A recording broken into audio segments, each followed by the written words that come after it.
So, if I'm to think,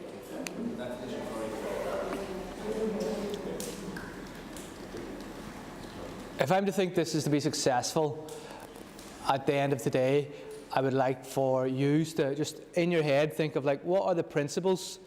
Not what is the wee bits and pieces. What's the big dirty thing that Hugh's saying that applies in most situations that you can really take away from here? Okay? And at the end of it then, if you have a principle, we'll stick it up on the board and that'll be the go-to point. So what my aim from this is that for those who want to, I'm going to put your numbers into a WhatsApp group and I'll put in not all the slides because some of them aren't relevant, but the ones that you want or anything, and answer any questions that you want. I don't want you going away here going like, that was great, but what now? I want you going away going like, I've got some knowledge, I've got a starting point, I've got some stuff to try. So like over the next month, if you've got questions, if you've got like, can you explain that bit again? I'm more than happy to put that in the WhatsApp group and help you all out there, okay? So I've also spent principles wrong, but I'm dyslexic, so that's all right.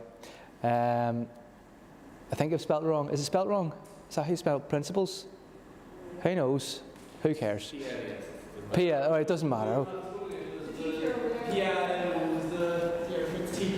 Did anybody use a 6 when they're trying to spell it? 'Cause that's definitely wrong if you use numbers when you're spelling stuff. I know that much. Right, so here we go. Before we left, I had a very good question about motivation, and it was something along the lines of how does motivation affect confidence? Okay, and what we want to think of is we think of the FAT, feelings, actions, thoughts, right? That's what's going on all the time. Then we have, after that, we have our motivation, so that might be our beliefs, so the thing we want to do.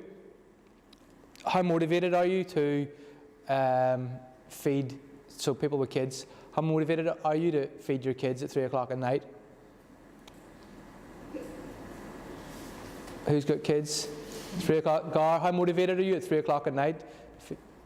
Not motivated, not motivated. Right, so why do you feed them? Why do you feed them when they're babies at 3 o'clock at night? I love them, but just a little bit less than those nights. Yeah. Okay, so this is how we need to think. We need to get away from this idea of, yay, psychology, yay, positivity, yay, happiness all the time. What about, no, it's a grind, and you commit to it because there's a bigger meaning. And the bigger meaning is the thing that keeps you going through the shit patches of the kids are screaming, or I'm coming back from injury, or I'm finding this block, this training block, more difficult, right? So motivation's how you feel about something, commitment's whether or not you do it. You're committed to feeding the kids, you have to find out why you're committed to your training program. That's the difference, all right? The next thing I would say to you is that motivation does not correlate with achievement.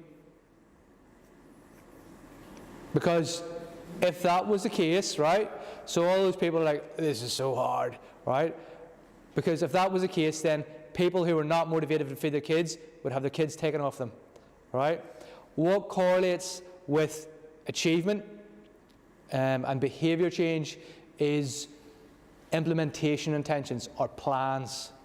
So you're more likely to achieve something if you've got a plan. So see that action, that do, if you plan something out, that's what's going to make a difference, not how do you feel about this, okay? You want to get somebody to the point of where they've got a plan in place. So if you're trying to achieve something, why am I not achieving this? What's the smallest, simplest plan that I can put in place to achieve that, okay? Does that make sense? So that's where confidence, motivation, and actually achieving something overlap. Right, does that answer your question? Cool. I'm actually going to be touching on that more later on. I want to move on to the next bit, which is like, well, you'll find out. How do you feel? This is great.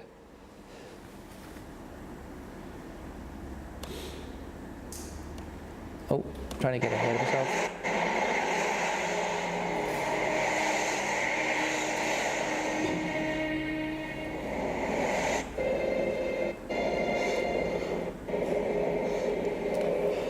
You can hear him breathing.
How did you feel? Annoyed. Annoyed. Okay. Anything else? And also the question, what did you feel?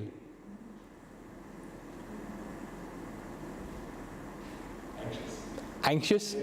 Okay. It's exactly what Cool.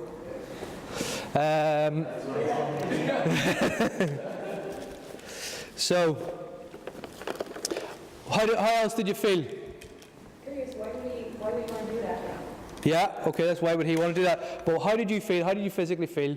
I saw a few faces. There's a few faces like, you know, it's like Mrs. Doyle looking at something and Father's head was like, you know, so what was that feeling you had? What was the physical feeling? Talk to me about that. Tense? Where did you feel that? What party was tense? Your back in your face, okay, cool. Yeah, so you hunched up, you tightened up, right, cool, okay. What else? Did anybody feel anything else? Did anybody feel their stomach go? Yeah. So, how do you feel your stomach go? Yeah, your stomach was like, it felt as if like you could nearly be sick or something. Okay.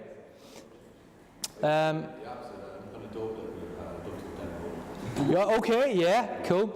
So how did you feel? What did you feel? Wonder, okay.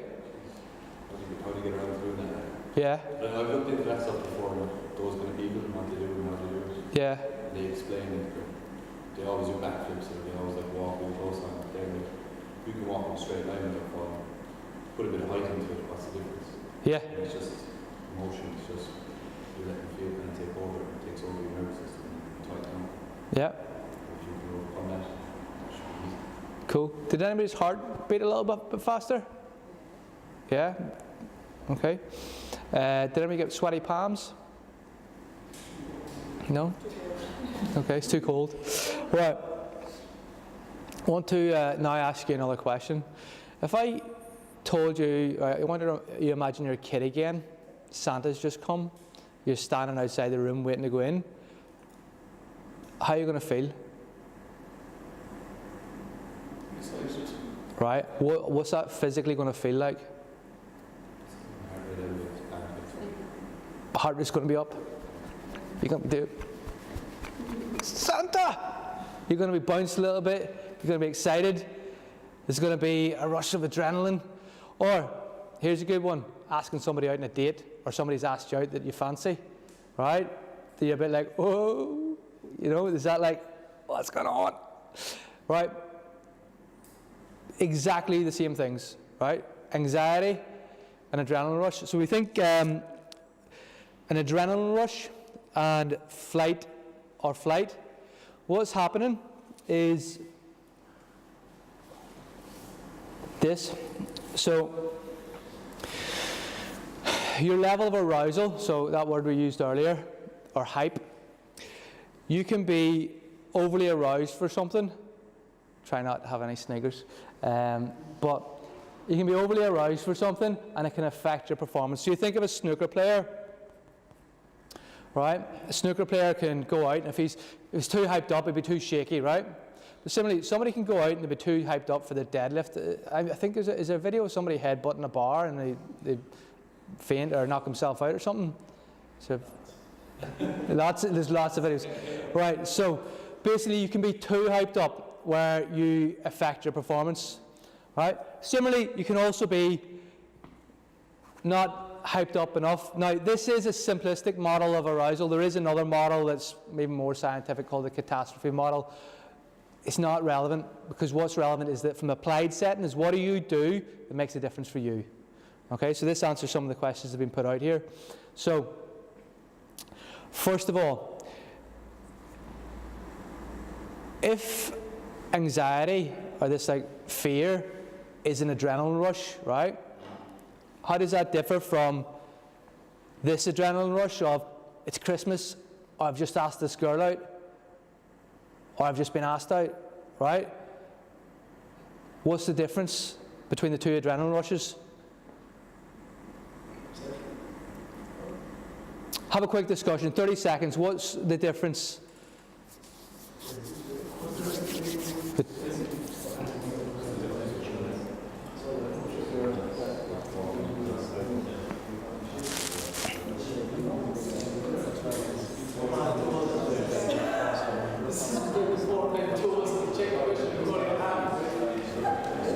So what's the difference between anxiety, that adrenaline rush of anxiety, or the adrenaline rush of excitement?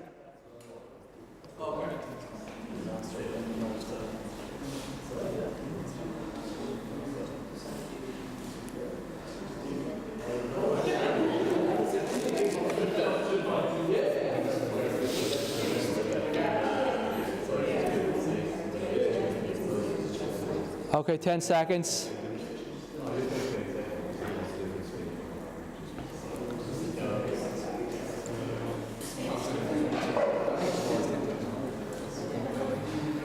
Okay, any opinions up the back here? What do you two think? Just that the excitement and anxiety, like say the excitement for we use sight people as an example, even if you don't get what you ask for, you just don't have to care. You're just going to be all excited that you got presents anyway. Whereas the other example, if you were asking someone about things, the chance or the fear of failure, anything like. Okay, so it's about excitement, getting rejected, or yeah. asking someone out, the fear of failure. So that's outcome. You're focusing in on the outcome of the event as opposed to the feeling. But yeah, I'd see exactly what you're saying there. I agree with that. What about you two guys here in the middle, in the front? Any thoughts? Seem kind of the same, to be honest. Just one might kill you. You don't always know which one. Right, okay, cool. Yeah. At the front here, what do you guys think? Well, physically, they're both the same. But then, what you were saying in the back, like how you perceive the outcome is going to affect the way that you approach it and how you make a judgment on those butterflies. Yeah. One scenario they're good, one scenario they're worse thing ever. Yeah. So, this is it exactly, right? You were right, Gar, it is perception, okay? Now, if you think about that butterfly feeling or your stomach going, what's that? First time I watched that video, my stomach went into knots. It was like, oh, that's disgusting. What's going on there? Right, that was an adrenaline rush I got from watching that. And that happens because of a thing called mirror neurons, which is, or if you want me to say it without my accent, it's mirror neurons. Right, so mirror neurons, right? The mirror neurons mean that when you see something happen, you empathize with that. So whenever you're watching rugby and somebody takes a hit, you're like, oh, like that. Or you're watching boxing and somebody gets hit, you're like, oh. Or you see somebody lifting, you're like, yes. Okay? Because you actually learn through seeing other people. And it's a really important thing that you have that ability. Monkeys also learn from seeing other people. And monkeys actually can learn from humans. So there's like studies on this and mirror neuron theory. It's really cool. Anyway, I'm getting a wee bit nerdy. I'm going to pull it back. They're the same thing. The butterflies, that you go, this is anxiety, this is anxiousness, that's the body saying, I don't want blood in the stomach because I don't know if you're going to get through the next 24 hours. I want to get the blood to the muscles, and that's the blood leaving the stomach and going to the muscles. And that, if you perceive that as, this is me getting ready for fighting, this is me getting ready for fight or flight, the adrenaline, that means that if you perceive it in that way, you can actually turn around and go, I'm ready. I'm going to lift more than I've ever lifted before, because that buzz in my stomach is not anxiety. It's the same thing as me being ready, plus I've got this big dump of adrenaline, which, as we know, increases your force production, increases your ability to coordinate and execute movement. Actually, anxiety is the exact same as being psyched up. It's all to do with whether or not you challenge the perception. So we think back to our ABC of activate an event, belief, consequence. If we change the belief to, this isn't me being anxious, this is me being ready, it's a completely different perception. Does that make sense? See a lot of nodding heads. We're happy with that, yeah? Cool, okay. Any questions on it? Right, so that's one, the cognitive way of reframing that. Now, this is Hannah. This is the Futures Relay team, and she has knocked them all out. No, she hasn't. She's got them lying down, right? And what she's doing is going through progressive muscular relaxation. Now, the good thing about progressive muscular relaxation is that it's really easy to do, and it's really beneficial in that. Sorry, one second. Just putting it on presenter view. So it's really beneficial because it teaches you how to relax your muscles, but it also teaches you how to cognitively and physically relax. And this is the issue that you're able to then control. If we go back to our inverted U, if you get too hyped up, you can come back, right? Does anyone here have any issues getting up for competition or getting excited for it? Right, a few people, okay? Right, cool. We'll cover that then as well in a minute. So, what I want you all to do, we're going to just go through a very quick 5 minutes of this, right? So, I want you to just go and find a space to lie down on the ground, and I just want you to experience just a little bit of what this is, okay? So, just move up the back there, grab a space to lie down.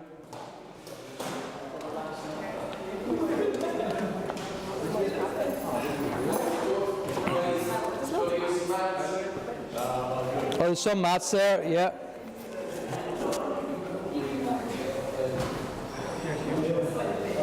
Oh, that would be wonderful. That would be wonderful. I'll sit and do this.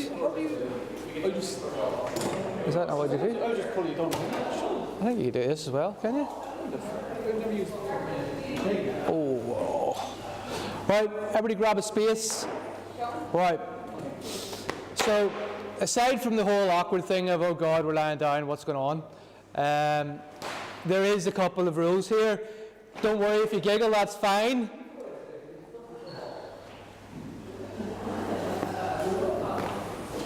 So there's a couple of rules here.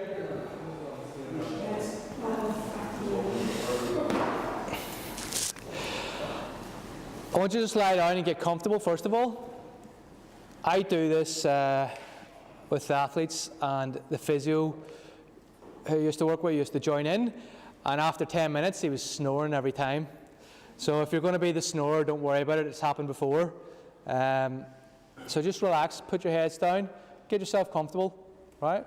And all I want you to do is focus on your breathing. So take a big, deep breath, hold it in for 3 seconds at the top, and then release it for 3 seconds, hold it at the bottom, and then breathe in again for 3 seconds. So it's a thing called box breathing, where you're essentially breathing 3 seconds in, 3 seconds hold, 3 seconds out, 3 seconds hold.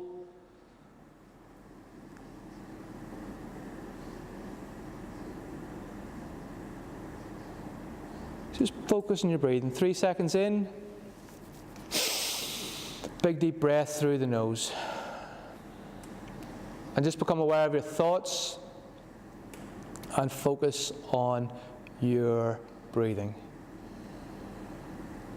Just listen to the sound of the air coming in and out your nose.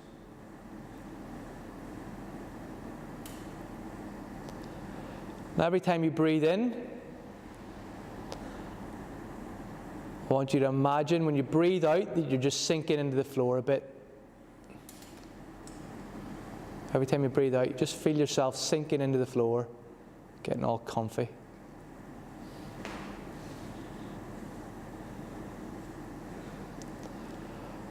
Right.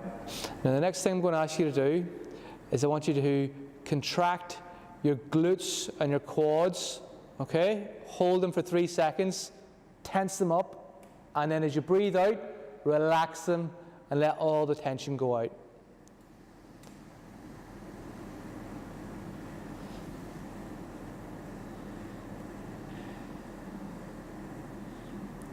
And again, as you breathe in, contract the quads and the glutes, contract them all as hard as you can, hold, and then as you breathe out, relax them.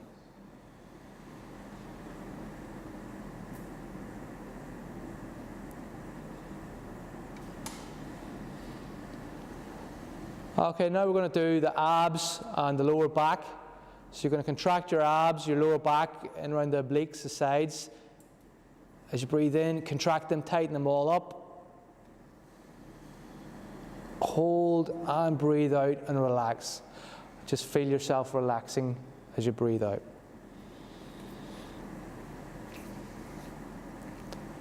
Just go back to focusing on your breath.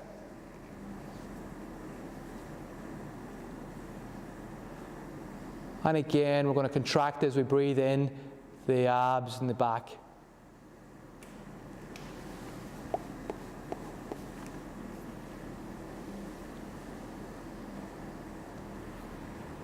Okay, we're just going to go up to the chest and the upper back. We're going to contract those as we breathe in for 3 seconds. Contracting the chest muscles, the upper back muscles. Make everything tense.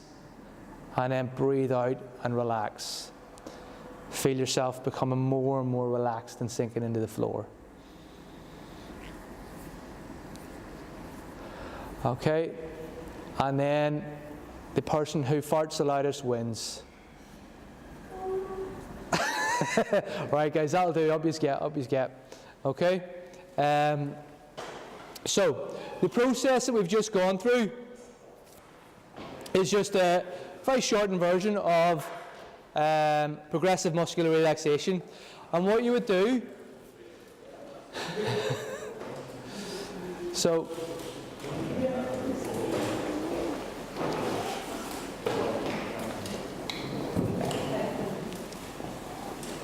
the process that we've just gone through is essentially a shortened version of progressive muscular relaxation. And what that does is it teaches you how to relax physically. I'll wait until...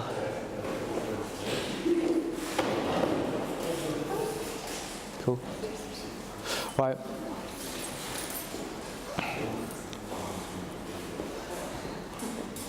So if we go back to our FAT model, feelings, actions, thoughts, you've got an action there, which is the breathing and the contracting and relaxation, which allows you then to control how you feel, which then also allows you to control how you thought. And that's essentially, if we go and look at this, if you're too far up this way before a competition, you can't sleep the night before, or just generally you're a stressed out person, what I would recommend is in a therapeutic setting, this would be done 12 45-minute sessions throughout the whole body.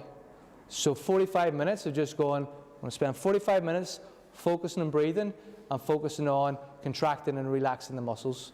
And over the 12 sessions, you develop the ability to get into that like that. So you develop the competency to find the state you want to be in. Does that make sense?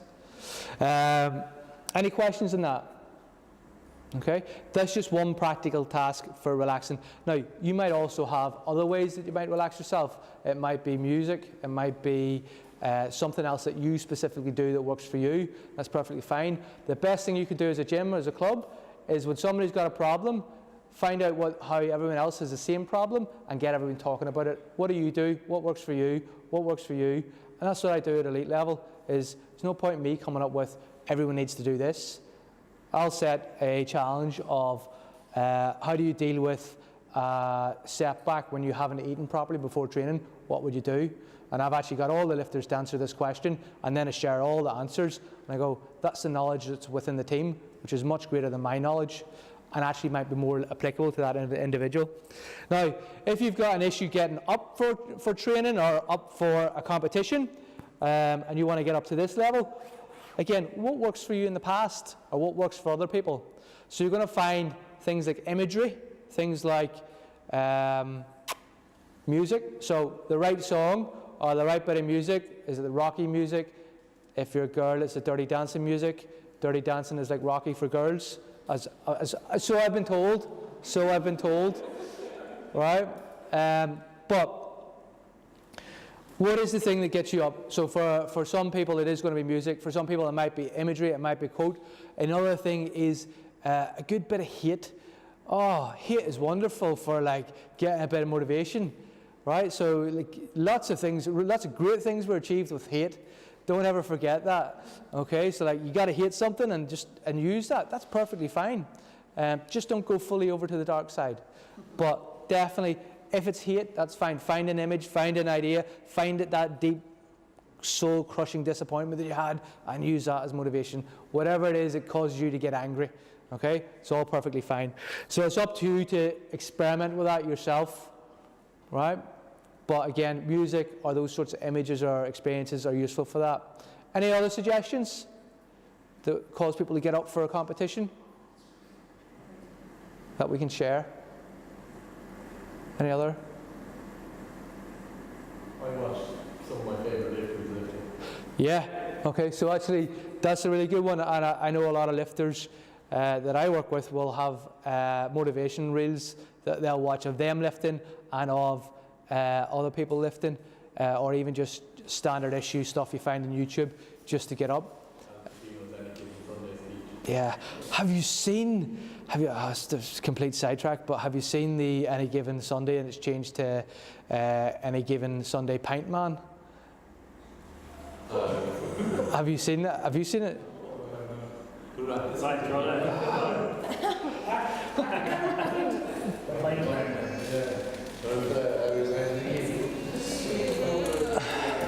Right, okay, so look, guys, I have to enjoy this as much as you, so apologies if we're getting off track in this, but this is just worth it.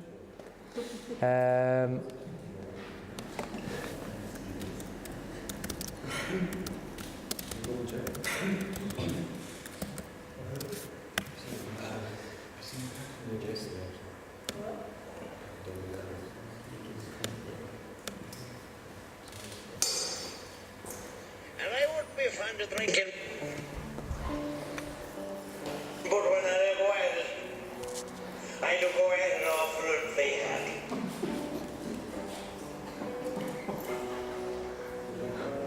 I do have 45 pints.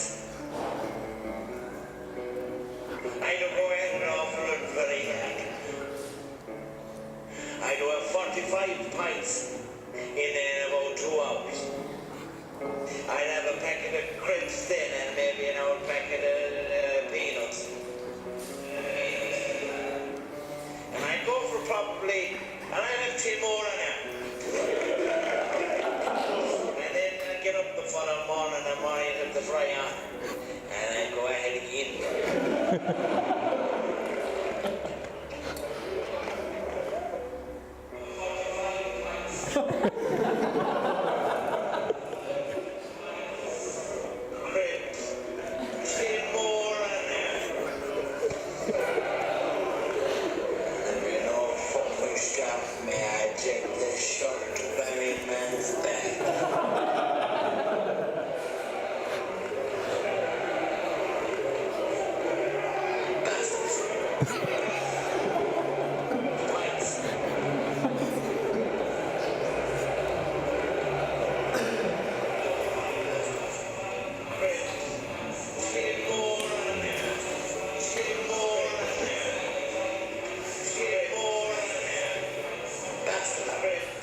And that's why the internet is a great thing.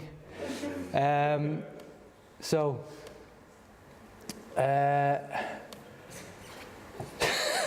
For a point.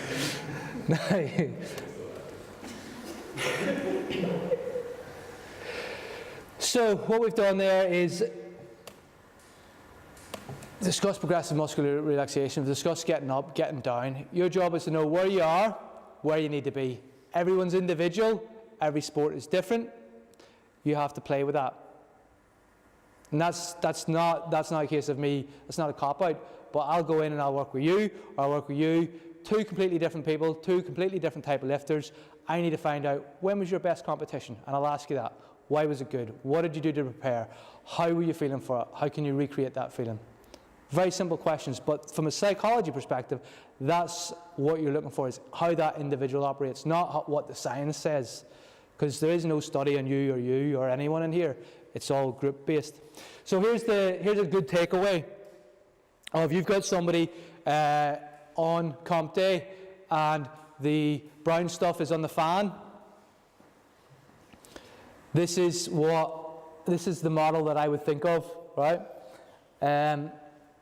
So we've got perceived. We say perceived in psychology because actually it doesn't matter what the situation is, it matters what the person perceives. What's the task demands, right? Great example. Working with somebody going out to take a lift, got a bit nervous. I'd shown the physio this model, talked him through it because I wasn't going to be there on comp day. The person got a bit nervous, and I said, look, all you do is you break down what they're trying to do into something small. So you take this demands of go out there and win the competition with this last clean jerk, to go out and do the very basic thing of getting set up in the right position, and the rest will happen. So I've taken the demands of what the person is focusing on, of everything, to go out, get in the right position, and then everything else will happen. The smallest of demands. Does that make sense? Right. The next one is perceived resources. Then the physio, he said, I want you to think about every single lift you've done in the past 13 years. You've been doing this for your whole life. You've been made for it. What they did was they highlighted, you've got all this resource behind you.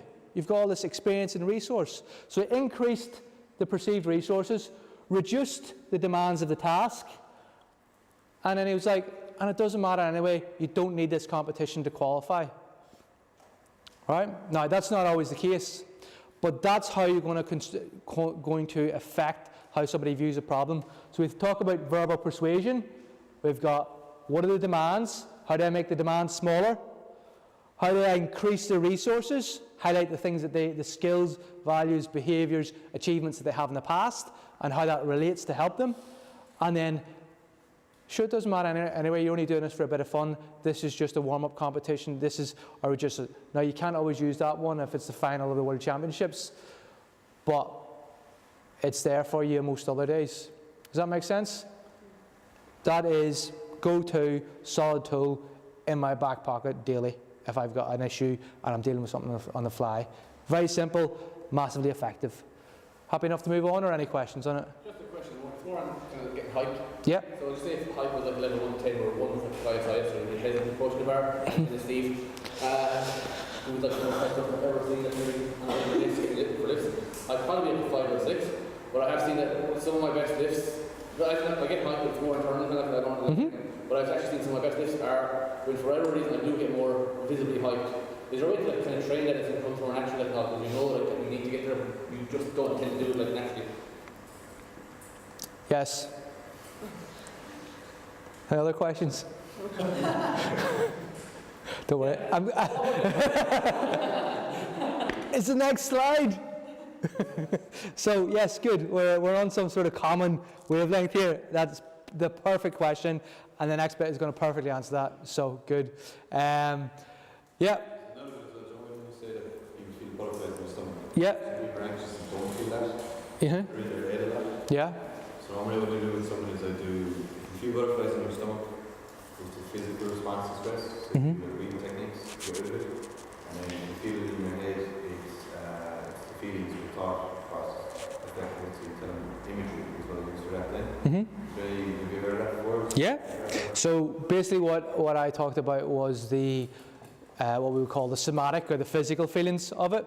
And what you're talking about is you can experience this anxiety as somatic, the physical feelings, or the cognitive, the thoughts. And essentially, it comes down to how you reappraise it. So if you think back about how I said this is you getting ready as opposed to you getting, now that's a way of cognitively reappraising the somatic experience, but what you've just mentioned there is perfectly right. You can use a cognitive reappraisal where you go like, okay, well, tell me why you are ready, or you can use this tool here to go through the challenges. So if somebody's cognitively over analysing things or under threat, you can use this then to challenge the cognitions through an image that they might have prepared, or through your interaction with them, or through your own awareness of, I get a wee bit the wrong way in comp day. I'm going to try and think about these 3 things and see how I can change them in my thought pattern. So yeah, 100%, you're spot on. Happy with that? Cool. Any other questions on it? Again, we're not in the United States. All right, I'm back out here on the range with one of the FS. It's kind of unique. Okay.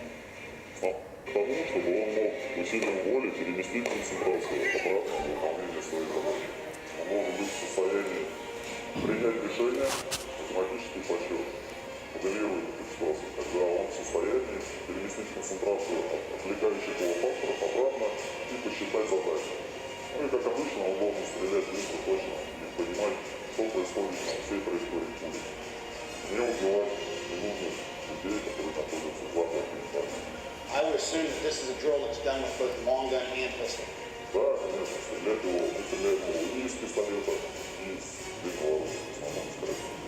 Good deal. If you don't mind, let's get it started.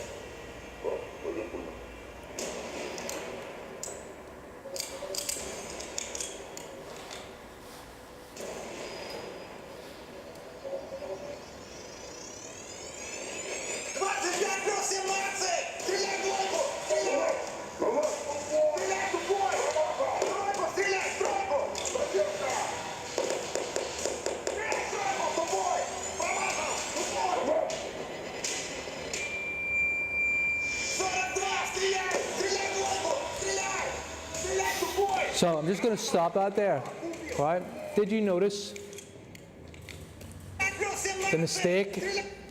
So he actually made a mistake and shot the ground. I know the image is a bit grainy here, right? So he's got the gun like this and he's pushing the guy off, but because of the levels of excitement, he actually shot the ground by accident. So.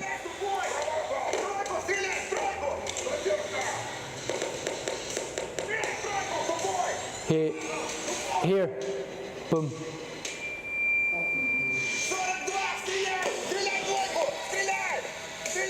Right, so what are they doing?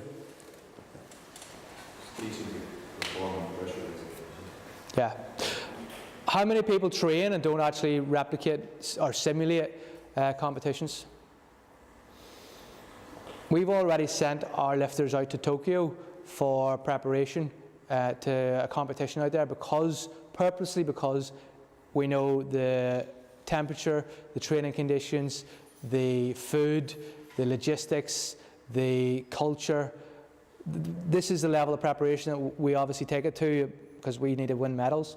And the ways that you can simulate competition are change the demands to mean more like competition. You can change the environment. You can add in fatigue that they might have. You can add in judgment and rewards and consequences. These are essentially the 6 components of change in training that you would use, but you don't do this to somebody. It's not like the mental toughness where you go and force them to do stuff. It's more like, right, which of these things do you want to do and what ones would you want to change and how do you want to change it? So we've got guys lifting with bin bags on the weights before.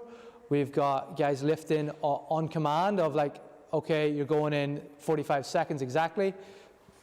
Or we've had people doing Mexican snatch-offs, where basically it's like 3, 2, 1 draw, the coach calls it, and then it's whoever can snatch their weight the fastest. So it's kind of like you can be as creative as what you want with these demands to create pressured situations to affect how people perform. And if you adapt to the pressure, then you essentially you're creating the ability for somebody to cope with the pressure and the confidence. Does that make sense?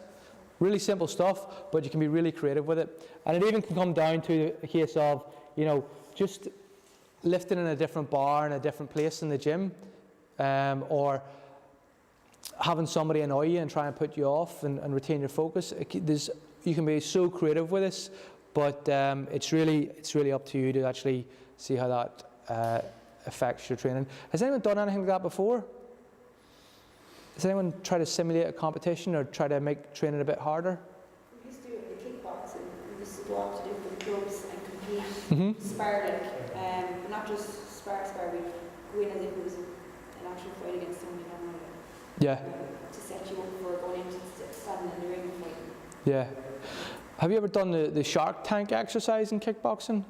So it's kind of, it might have different names in different places, but it's kind of like you'll fight one person and then you get straight on to another person. Yeah, I think we call it that. It's like every 60 seconds you turn and fight the next person beside you, man or woman, go. Yeah. So, and again, that it's kind of like you're getting somebody fresh every time, and therefore you're on the back foot. It's that increased demands because you're like, oh, and then next thing you know, you've got somebody in who's fresh. So again, it's a good example of creating that. So what happens if you had to do, here's basics, right? Basics of powerlifting. How many people do you know have PRs in the gym that have never been set in the same day they've done a bench and a deadlift? Yeah? It's like a disease that runs through powerlifting. It's like, I'm really good with one lift in one day, but actually your job is to recreate 9 lifts in one day. So that's, again, classic of how would you apply pressure training or competition simulation to powerlifting. Any questions there? Happy? Cool? Yeah. I remember reading before that, was it the Bulgarian weightlifting team or something like that, that they would do a lot of their training almost with no music to avoid getting very aroused, to help them recover quicker. And they wouldn't play heavy metal because they'd be more fatigued and find it hard to recover if they did that. So when would you start to implement this stuff in, and how much of it would you do? Okay. How long is a piece of string is a good answer, but let's say that one, if they are being over aroused by the competition environment, or by the music, or by how they psych up for things, and that's preventing fatigue, then that's obviously a good thing to reduce, providing it's not affecting their gains, because they obviously need to be lifting at a certain level and above a threshold to create a stimulus over a period of week, month, 2 months or whatever, to create that adaptation, right? So it's a big call to make, that one thing is that so important. I think as well as that, I would also say that if you're at that level already, chances are you don't need music, chances are you don't need whatever else. You're probably in complete control of to a degree, you're probably very good at making yourself aroused to the level you need. So it's kind of, let me think. I think if you're going for a PB, if you're going for something big, that might help. But actually part of getting better is developing that capacity to perform at that level, because it's lower than your maximum. Do you know what I mean? Because your maximum increases, therefore you don't need the same level of arousal. So how do you know it's an effect of not them just getting better, that they don't need the arousal versus the other, you know? Does that make sense? Yeah. I do feel as if I'm dodging your question, but I feel it's very hard for me to answer it. A specific example, there's a girl in the gym there and she competes in powerlifting. She takes a couple of caffeine tablets on the day that she's competing, and she gets jittery anyway without them. Yeah. She does find it helps her. But then I was talking to her the other day and she doesn't take them at all during training. She's not nervous in training, it's not a powerlifting gym, she's facing a blank wall. Yeah. Pull her out and make her lift in the middle of the gym a few times, Yeah. which helped. But how much of it should I do if she's training at 6 o'clock in the morning? Okay, that's a question I can't answer. You ask her what she finds difficult about competition day, and then you ask her what demands does she want to change. So we go back to these and say, right, here's the 6 demands. Which of these do you find difficult about competition? Right, can we replicate that, and how do you want to replicate it? So there's no point you doing it to her. You have to come alongside her and go like, right, what do you think? What do you want to do? Let's try this one. And you'll get a lot further with it.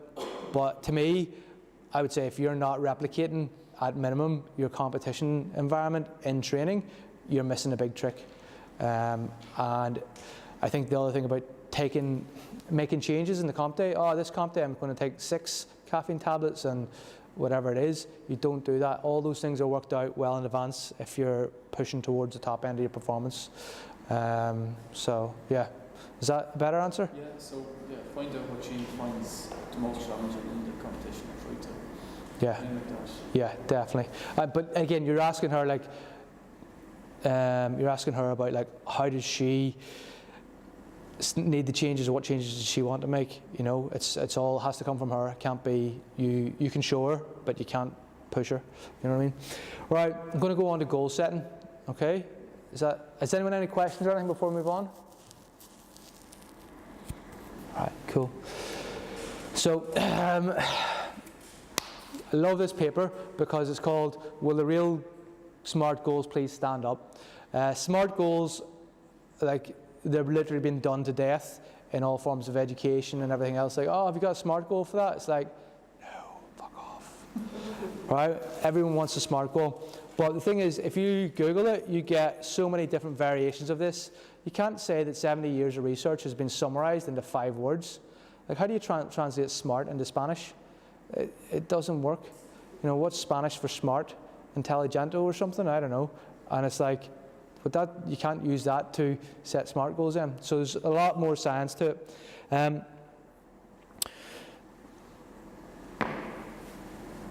So, and show what your aim is here. I just want you to, can everybody close your eyes a second, please? Keep the eyes closed.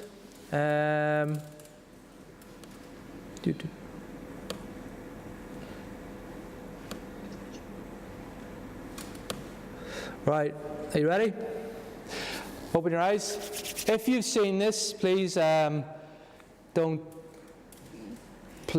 give it away, okay? So your instructions is count how many times the player's wearing white past the basketball. It's the basketball. Okay? Count the white passes.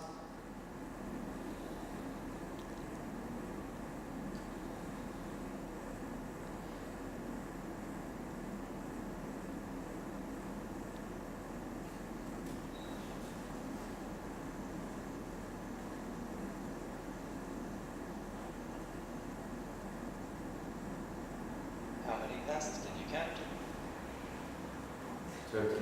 13? I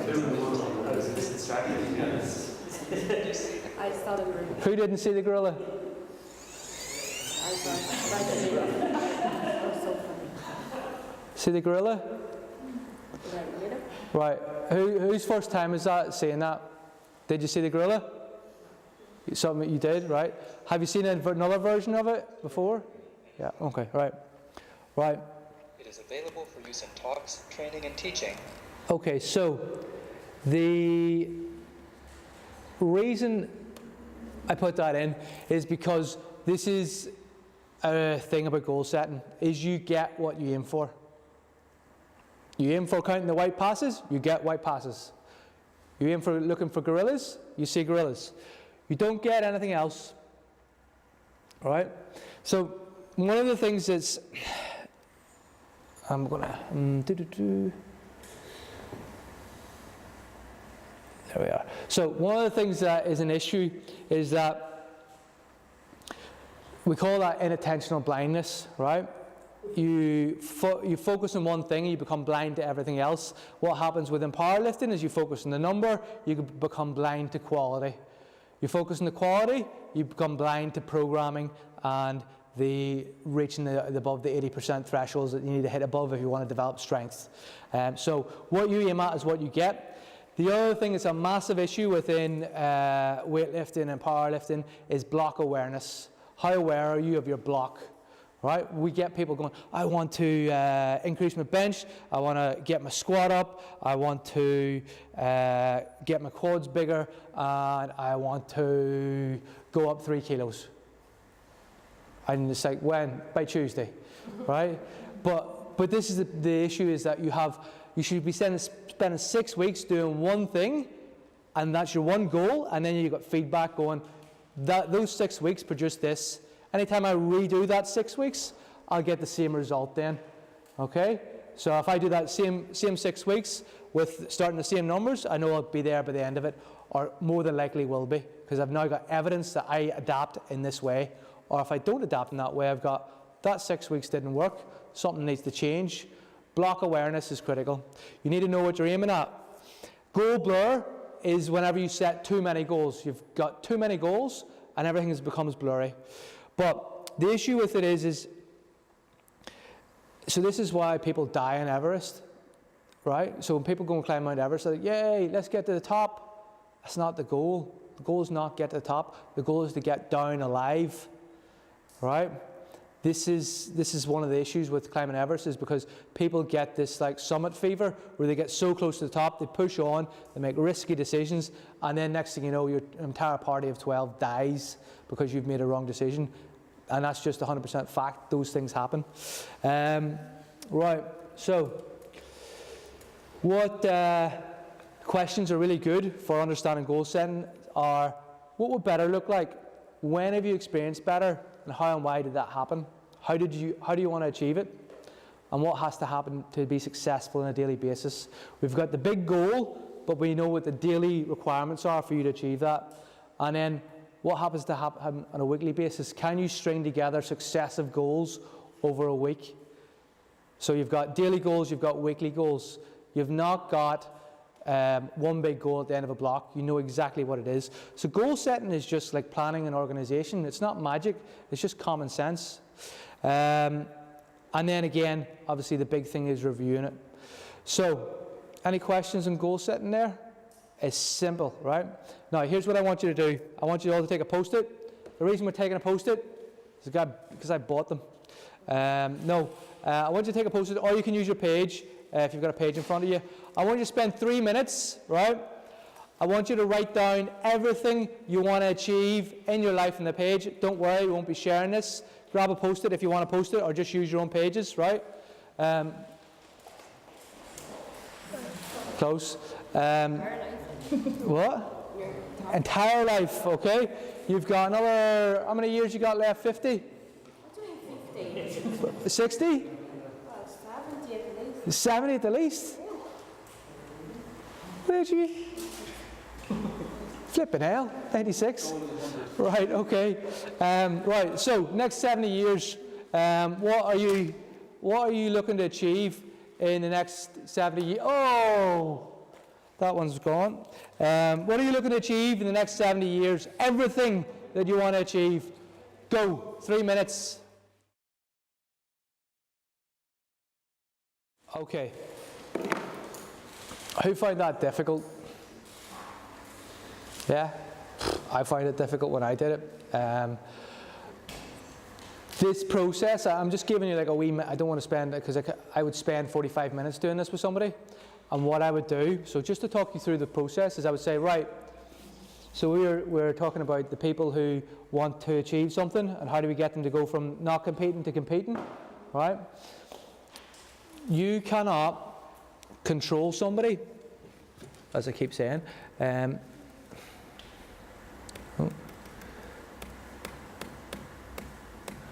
Oh yeah, I was going to use that as a pun, as a time for a break.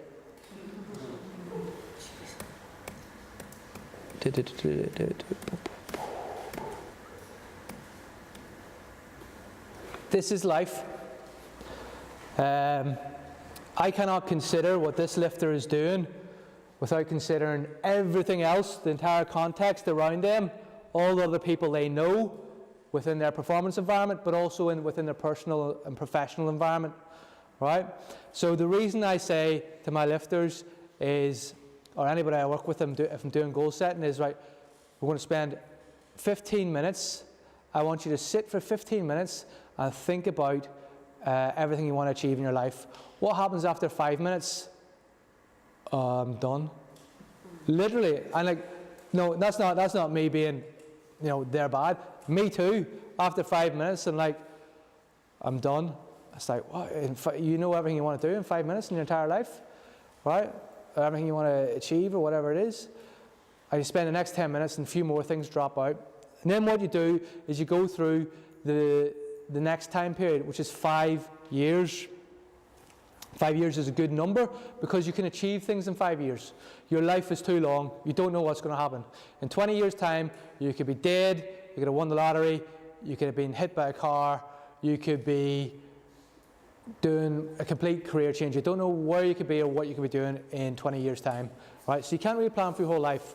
But it's an idea of roughly what do you want to achieve in your life, what do you want out of it. Then you bring it down to 5 years. That's manageable.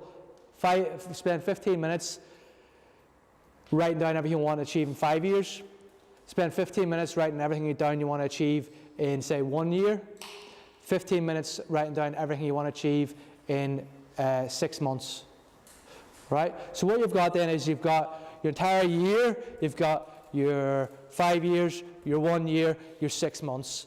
And then you give 2 A goals in each time frame, 2 B goals in each time frame, and you might find that the ones here connect up all the way down there, or you might find they drop off here and something else becomes more important. And at that point you're starting to learn about yourself and what you want, or learn about your lifter and what you want. And then your job is to essentially go, this is what I want to achieve, this is my timeline of things that are relevant to that.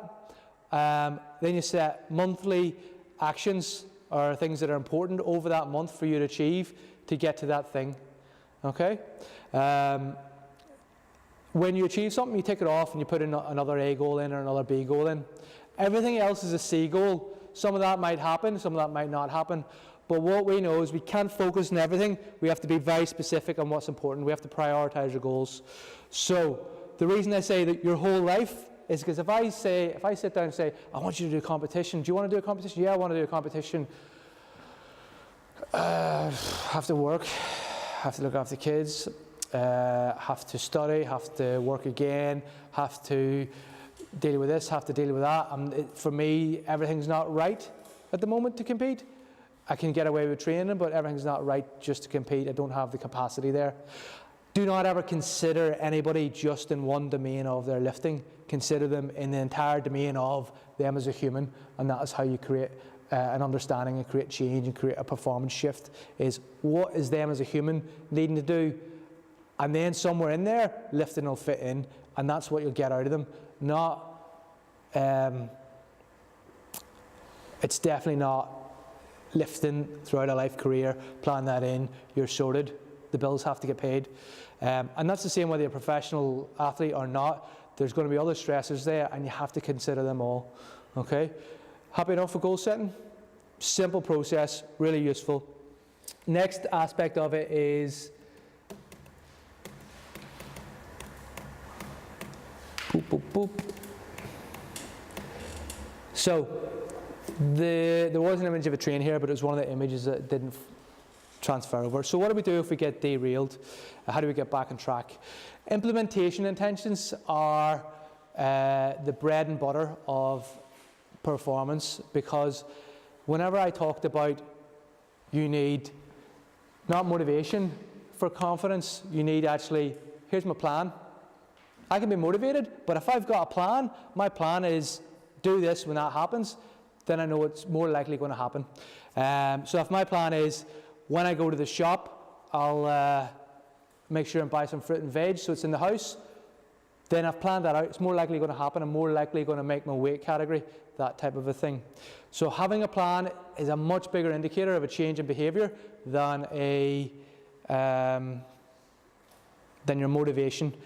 So the best thing you can do then is to actually there's an app called Whoop, W-O-O-P. and you can just download it, and I'll go through this if you want to check it out. But it's very simple. You can do it yourself. Some people really don't like that because it's very Americanized. But it's essentially, what are you trying to achieve? How's it going to go wrong? What are you going to do when it goes wrong? That's it. Have a backup plan for when the shit hits the fan. So you've got 1, have a plan. 2, have a backup plan when the shit hits the fan. If you do that on your goals, more than likely, you're solid. Okay? You're prepared for all eventualities then. Right? Now, yeah, there will be curveballs, but this is why you review them monthly. This is why you come back to it and keep making changes so that you actually know whether or not you're making progress. I did this way, Guy, and absolutely had a bit of a. If I just turn this off, is that okay? And yeah, turn it off. So I don't want to record this.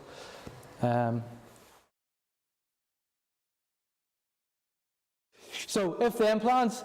This is an example. You can't really see it too well, but we've got things in here that passport, illness, injury, training, lucky socks, supplements, right? Basically, this is the if, this is the then, and these are the actions and stuff that came out of it. This is me sitting down with all lifters before heading off towards a major international competition. Just sit down as a group. What can go wrong? What are we doing about it? Even to the simple point of, do you have your batch certificate number for your supplements in case you get tested? Email that to yourself so you have it. Not a case of, oh, where is it? Email it to you so it's on your phone. And then, again, going through like what happens if you get sick or get jet lag, going through like how you deal with stress. One of the biggest things that I say to people who go off to major competitions, especially the Commonwealth Games, Olympics, Paralympics, is that you're going to arrive there in a new environment, and it's going to be all buzzing around you like a circus, and you need at some point to walk away off and find a place where you can chill and just stick your headphones in and get your head down and just be like, I'm okay, I can rest here, get a bit of a chill space. Just simply, even if you're going off the competition, be up in Dublin, how are you going to go and manage yourself between flights? How are you going to, manage your emotions, your arousal, and take care of yourself? Do you have that planned out? So if you go there and you need to either work yourself up, work yourself down, find downtime distractions, what are you going to do? So really powerful tool, and it's the basics of sports psychology. All right, I want a time check here. Any questions in that? All right, you're all very quiet and I'm throwing stuff at you, which means I'm doing a good job, or you're bored, right? I think, do we need a wee break, a short break? Yeah, we'll take just a short break of 10 minutes and then we'll get stuck back at it, okay? Good stuff. This might be one of the greatest things that I've ever achieved, which is essentially a PowerPoint that works. But I want to just spend a little bit of time on how when I put together what I was going to deliver today, I was like, I want these guys to know the strategy behind it. I don't want just to know the nuts and bolts. But I feel as if the strategy is not useful because some of the wee nuts and bolts are the things that you're missing. You're like, oh yeah, I can use this, I can use that. But actually I want you to understand it from a strategy point of view. So this is what training is. Training is the necessary conditions for realizing potential and preventing performance losses. So coming up to training, or coming up to competing, it's all about making sure we don't mess things up, because it's like a plane coming into land. That's the trickiest time, right? It's the most complex. It's the rare part of the journey. More planes take off than land, right? That's just a fact. Now,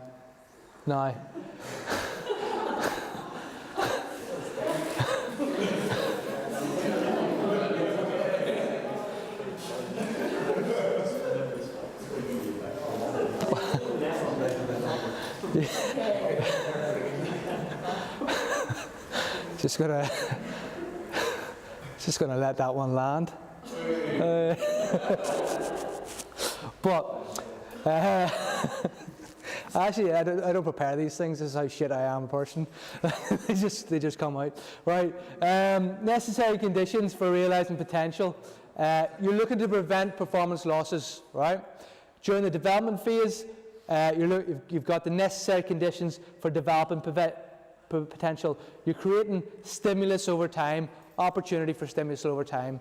This is your strategy as a S&C, as an athlete. It's all about consistency and then protecting what you have to peak it, right? And somewhere in there it flips.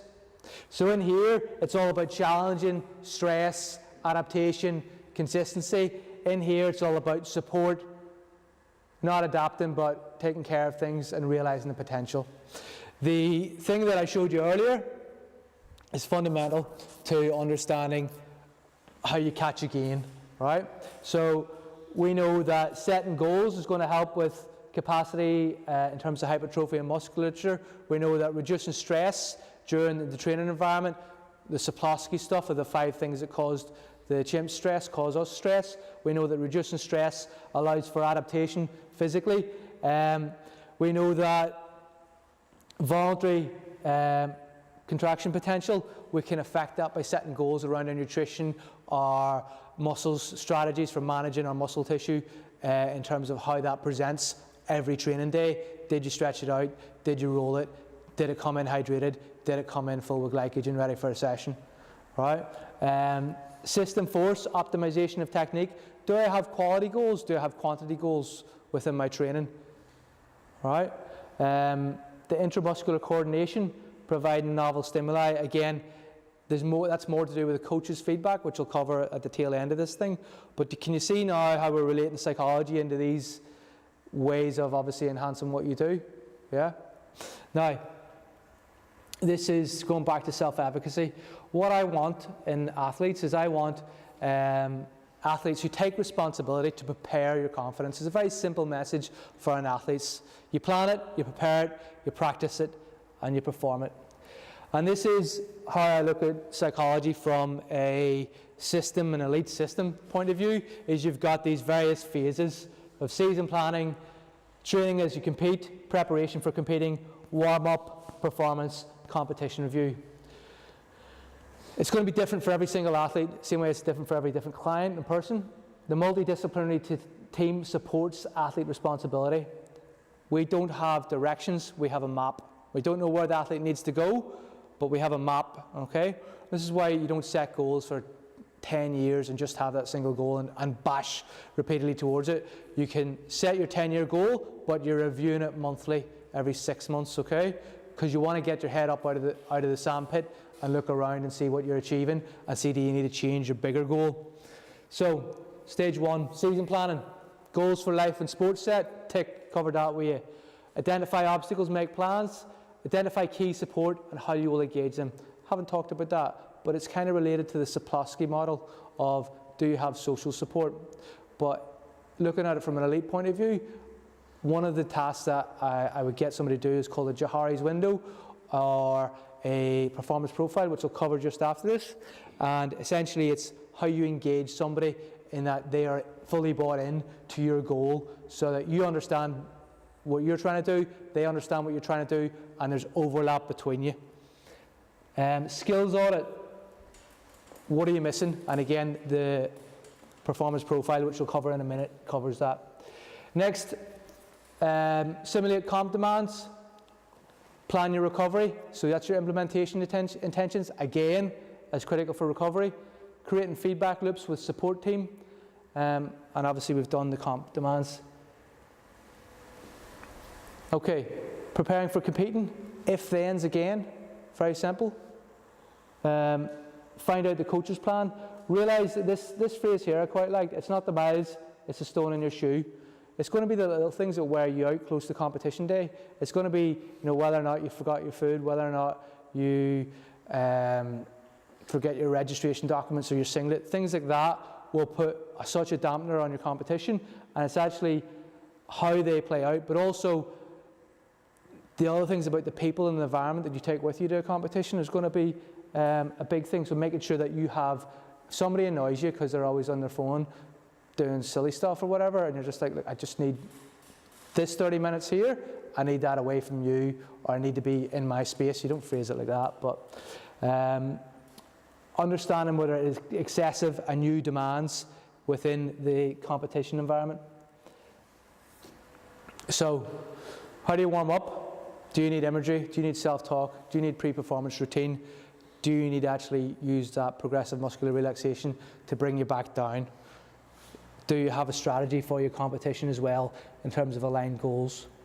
Performance, deliver your pre-performance routine. What is your responsibility and your focus? So I spoke with somebody yesterday who was competing, and the coach said to me, oh yeah, they've done a competition. Actually, this competition is just about making a few technical changes. So there's a focus of that competition. It wasn't just that I'm turning up. There was a purpose to it. They knew what they wanted to get out of it, and they could be successful regardless of the numbers, because there was a approach that they were testing out. Have you talked through your strategy with the coach, and do others on your team know their responsibility? Competition review, develop and build a formal personal review strategy. What key questions and areas need addressed after competition, and how are you looking for your blind sides? Who is honest to give you the real feedback you need? So what I'm going to do now is show you a competition review, and the comp review is essentially a set of questions which you'll find quite interesting, and are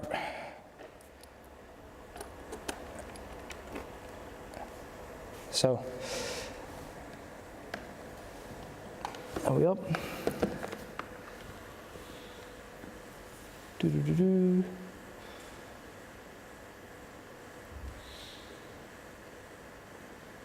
So if we just look in here,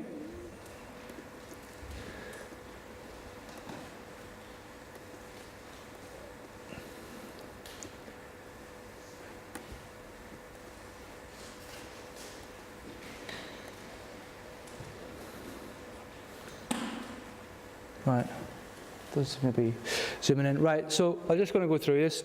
Very simply, this is just an Excel form that we fill out when we're reviewing a competition. You've got the athlete's details, personal details, etc., obviously blanked out. You've got their lift in the bench. This is power benching. This is the attempts they went for. And it's got a key feature here. We've got the lifter's rating out of 3. We call this a RAG rating, red, amber, green. So what happens is the lifter says, how were the last 10 days prior to competition in general? The lifter says, it was red, it was shit. Right? So the last 10 days prior to competition was shit. And then it gives in the comments. Came in confident, considering poor build-up, believe 200 bench capable. Reality was, hasn't done the work to justify 200. 2 sessions a week is not a 200k bencher, but good at 97%. Okay? And then this box here is where the coach can put in red, amber, green. So when the coach goes through this, so this is the comment that the athlete made to me. So the coach then can look at this and go like, I agree with this, and he'll put it red, and then I know that the coach thinks it was a shit 10 days in lead up, the athlete thinks it's a shit 10 days, then there's overlap, we have something to work on. It's better when the coach thinks it was good, the athlete thinks it wasn't, because if we've got a disconnect between two people, what we've actually got is an opportunity for understanding there, where now we go like, he thinks this, but he thinks this. Why? Why is there different views there? Learning happens when you've got different views than shared, not when you hear the same view. So that's the purpose of this. And of course, you should do this type of a competition review. Hold on. You should do this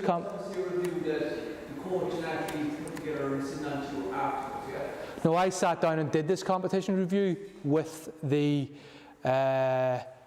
athlete. And then it was then done with the coach. So the coach then sees this, and then they add in their comments. So this is a half-done one. Okay?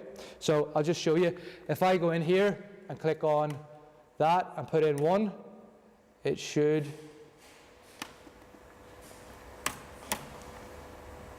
come up as green. So then I would fill this in. So the coach then comes in and adds in their comments after this. So I didn't want to share just a full thing, so I've anonymized this and shown a half-completed one. Right, the next question, how is the management of body weight the 10 days prior? 1 week out, 59, 3 days out, 59.2, 59.2, 59.2, 59.6 comp day. Why is this important? Because over an athlete's career, we understand how they behave in the run-up to competition. You know, you get people who suddenly make a bit of a weird fluctuation because of something happens, and they consistently do that. We need to understand that that's what they consistently do. We can work with consistency. We can't work with inconsistency. And again, comments, management of body weight was perfect, mentally all right, aware not to lose 0.7 when traveling or competing. This was the first time that it's happened to me like this. So again, he's aware that, okay, he's lost 0.7 somehow. Where did that come out of? Right, were training targets achieved for the 10 days prior? So how did the training targets affect, or how did the taper affect it? And no, because there was an injury obtained. Right, so not achieved due to injury. Right. How was the technical and skill focus 10 days prior? Again, standard 195 was perfect. So what we're looking at this from is like a training targets of numbers. We're looking at from a technical side of was a technical execution good? Because you need to be specific if you're failing. You can't just say it didn't work. You have to know, look, it didn't work, and it was the weight making, it was the technical execution, it was the training prior to the taper. Physical preparation in terms of how did you physically prepare your muscles. So we talk a lot about tissue quality and readiness to train or readiness to perform. So what are you bringing? Are you bringing a hydrated, well-fed muscle ready to train? That's in terms of the physical quality of it. Then how was the psych preparation? Felt confident considering the injury. Again, he's ranked that as green, so that's fine. Okay, how was the comp day? Future actions, all good physically, not up for task, lack of capacity, maybe should have done 190, 195, 197. Coach didn't feel interrupting 200 path, thinking despite not noticing speeds, not looking good in warm-up. So one of the things that is an issue there is essentially that the coach saw the athlete was sort of going, but maybe wasn't going as well as they should have. So he's basically said, I don't want to jump in and say take a lower number in case that actually causes him to, go, well, wait, I'm not going to perform here. I'm having a bad day. So, like, how does your coach interrupt you and make a good decision? If they come in and say, look, you need to change your opener, how's that going to mentally affect you? Do you want to make that challenge? Then we have psychological prep, warm-up. How was the what-if process prior to the comp? What-if process not done. Again, how was the performance? Good performance for 97%. How was the technical execution? And does the lifter fully understand any reasons for missed lifts? Right? And then a few other comments in there around technically good, positive attitude, not delusional. Main changes that they want to make: sensible training decisions, protected days, 2 PBs in a row should send alarm bells. So this was the case with this athlete, was that there was 2 PBs in a row, and that therefore made us go, wait a minute, are they peaking too early? Why are they hitting PBs early? And it wasn't obviously 1 rep max PBs, but it was more so PBs around reps. And therefore, if they're hitting PBs and that, if they're doing that twice in a row in 2 sessions, is that normal for an elite athlete? It's not really. Any questions, the comp review? Okay. Just on the spreadsheet there, yeah. How hard is this, or how easy is it to build buy-in to get into actually do it? Is it literally sit down and the spreadsheet? The athletes I work with get paid. It's their job. They get paid? Yeah. So like it's their job.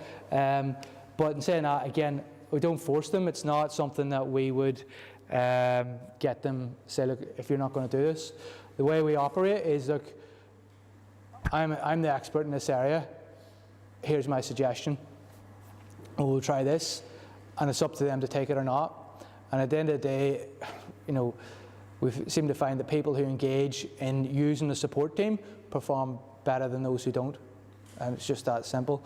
What we're trying to achieve is difficult. The level of performance that we've been at, you know, we've 2 medals at the Paralympics. We have currently, I'd say we might have maybe 7 qualifying for the Paralympics. That's a big squad. Now, some of the guys in the past are lifting numbers that would exceed the IPF. Now, it's obviously a different categorization system because they're missing limbs and things like that in terms of weights, but our guys are at the peak of it, and they are just bench specialists. So I don't think it's possible to achieve that level without a good support team, especially considering that, well,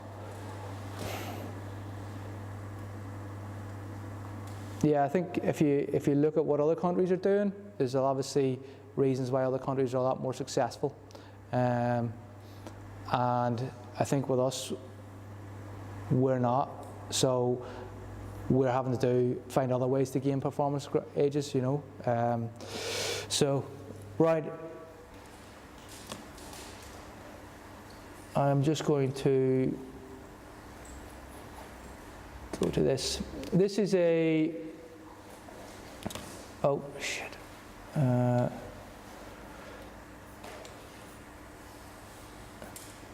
There we go. So this is a performance review, our performance profile. So remember we said about identifying needs. This is the formula to do a performance profile. So you find out where somebody is at something, you find out where they currently are, and then you multiply it by importance. And what you get is then this. So this was with a weightlifter. They ranked their sleep quality as a 6. They said my sleep quality needs to be at an 8. It's really important. And you put in the wee formula of current minus optimal times importance. So you've basically got 6 take away, or 8 take away 6 equals 2. 2 times 8 equals 16. Right? Very simple formula. This is based off Kelly's personal construct in psychology. Right? You're going to do this now very quickly just so you get the idea of it. And again, you can put this into a spreadsheet. You get these lovely numbers. And then what you do is you go, bish, have some numbers. These are all the numbers. You've got where it currently is, where you think it needs to be, and then how important it is. So we can see here that they think their discipline is low, where it compares to where it needs to be. They think their confidence is very low. There's a big gap there. So straight away we're going, oh, right, we need to work on confidence. We need to work on discipline or adherence, goal setting, right? Leg strength. What's leg strength to a weightlifter? Squats. Well, this is the thing. You need to ask them, what are these things? You say, look, what is leg? If they say my leg strength is enough, what do you mean by that? What's 10 out of 10 in leg strength? What's 5 out of 5? Or 5 out of 10 in leg strength? And I might say, well, so somebody said to me, oh, having a 250 back squat would be 10 out of 10. I'm like, what's your current back squat? I think it might have been 150 at the time. Okay. And this was a munchkin lifter. And I was like, and do you think anybody in your class squats that? No. Then a 10 out of 10 is not 250. 10 out of 10 might be 170, 190. Okay. So again, it's about understanding what they perceive as the gap, so that's when you start to understand psychology, when you understand what other people think. So then, Kelly's personal construct theory. So this is a tool. So this is essentially a performance profile. If you just Google performance profile, you'll get this. But I can send you the Excel to do this. So, and you can make it yourself, but I can send you this Excel. So then, when we do the formula, we get this, and it just then means that we've got something that's a change that needs made, but also how much they perceive it needs made. Okay? So perceived importance, nutrition, confidence, visualization, sleep quality, leg strength, recovery and rest. I did this with an athlete once who was like, my rehab and preparation is great. My biggest concern, my biggest, most important thing was injury risk. And I was like, well, mate, if your rehab and your injury prevention stuff was on point, you wouldn't be worried about your injury risk. Does that make sense? So when you get this, you can then have a really good conversation about what's the missing gaps in somebody's performance. And this essentially is me looking inside an athlete's head, and then also me going, here, look, this is inside your head. This is what you think is important. And I'm going, oh yeah, but I'm not currently doing anything for confidence. Well, maybe we should, and maybe this will help you, because that's how they view their world. Does that make sense? So that is like, it's a basic tool. You don't need degrees to do this, but as a class and basic tool that anybody can do. So very quickly, I want you to pick two most important qualities for on your post-its or page, whatever. Just two most important qualities. What's the current level out of 10 of it? What's the optimal level? It might not need to be 10 out of 10. And how important is it out of 10?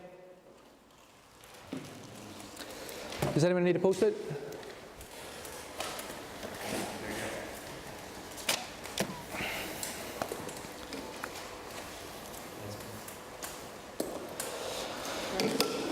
Anyone else need a post-it? Right, so what do you think the most important quality is? Number one quality that is important for you to be the best lifter possible.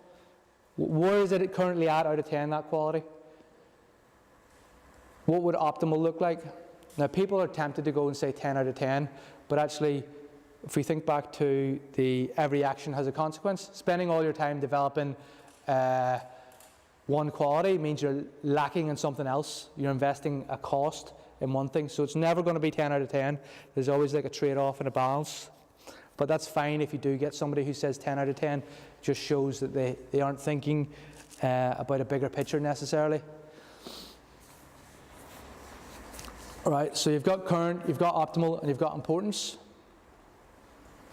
Okay, and then stick another quality, current, optimal, and importance.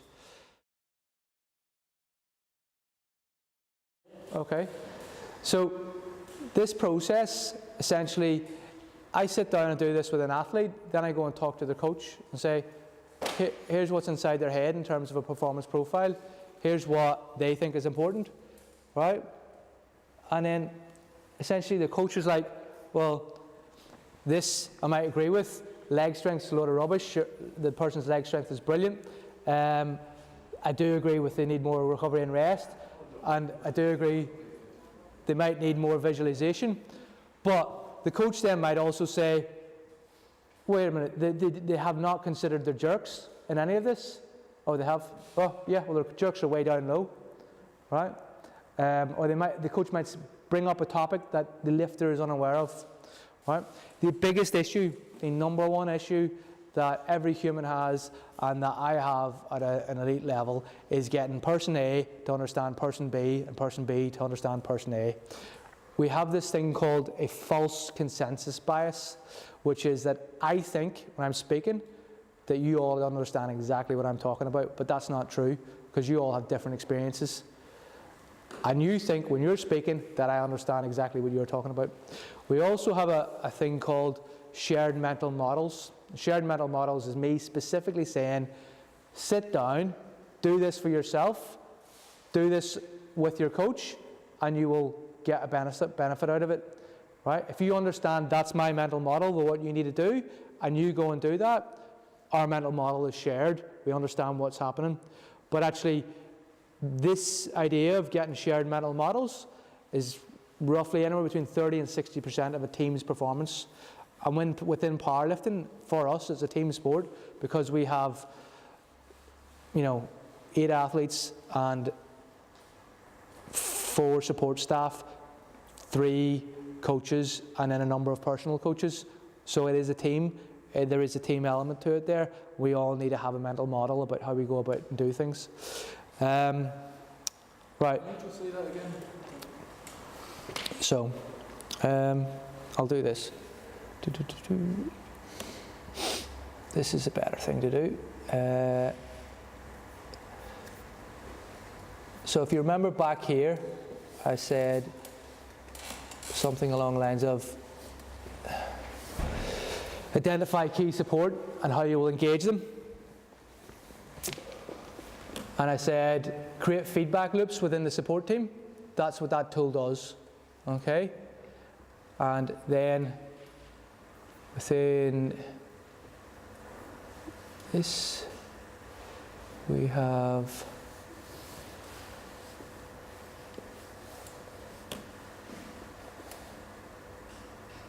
pray from current slide 61, but that's not going to come up, is it?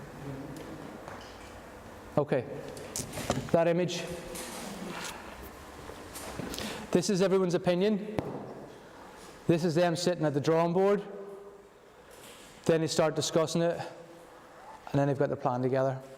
Shared mental model is whenever I specifically say, this is what I think we should do, you say, I think we should do this, and we specifically state how it would look, what does good look like, and we are clear and understand each other. The ability to sit down and communicate this clearly, written like this, is responsible, I think it's 30 to 60%, so that study there. The influence of shared mental models on team processes and performance is just one study, but there's a whole lot of literature around that, and it depends on the number of people in the team, the complexity of the task, and things like that. But essentially, shared mental models is necessary for team performance.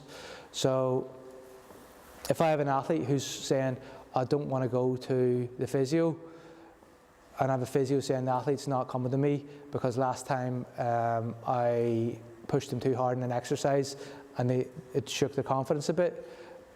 I then have two people with two different views. One is I'm pushing the athlete hard. The other one is I don't want to go into that place because I'm not too happy with the physio.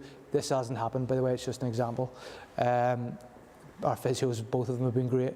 But what you can have is then two different views within the team, but then the coach might look at that, and the coach might say, this is the fault of, say, the athlete, and then the performance director might look at it and say it's the fault of the physio. So we need to have a clear understanding of what's going on and what people's expectations are. So shared mental model. Does that make sense? Happier? All right, guys, I feel as if I'm pushing the limits of what I can shove into your brains because I've just been shoving everything in quite a lot. I can nearly speak. So where are we at now in terms of confidence with psychology, of your understanding of what I put out today? Is there anything that's been a bit too much, you think, a bit too waffly or fluffy? We're nice and clear on things? Okay. What I want to do now, I've hit all the points on the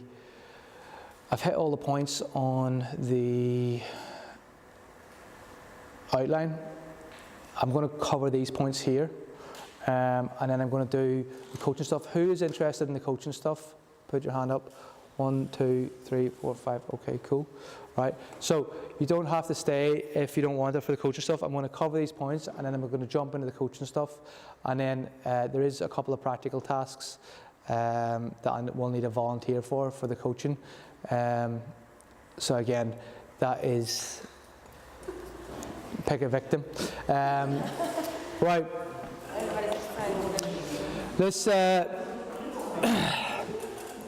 All right, let's just review these things here.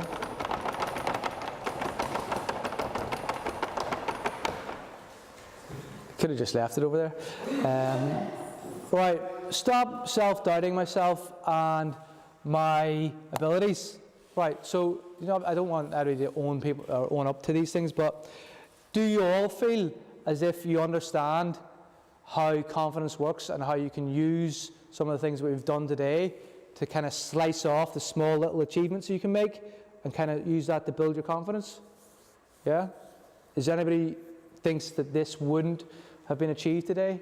If there's any questions about it? But stopping self-doubt. Okay, so I would. Yeah. Yeah.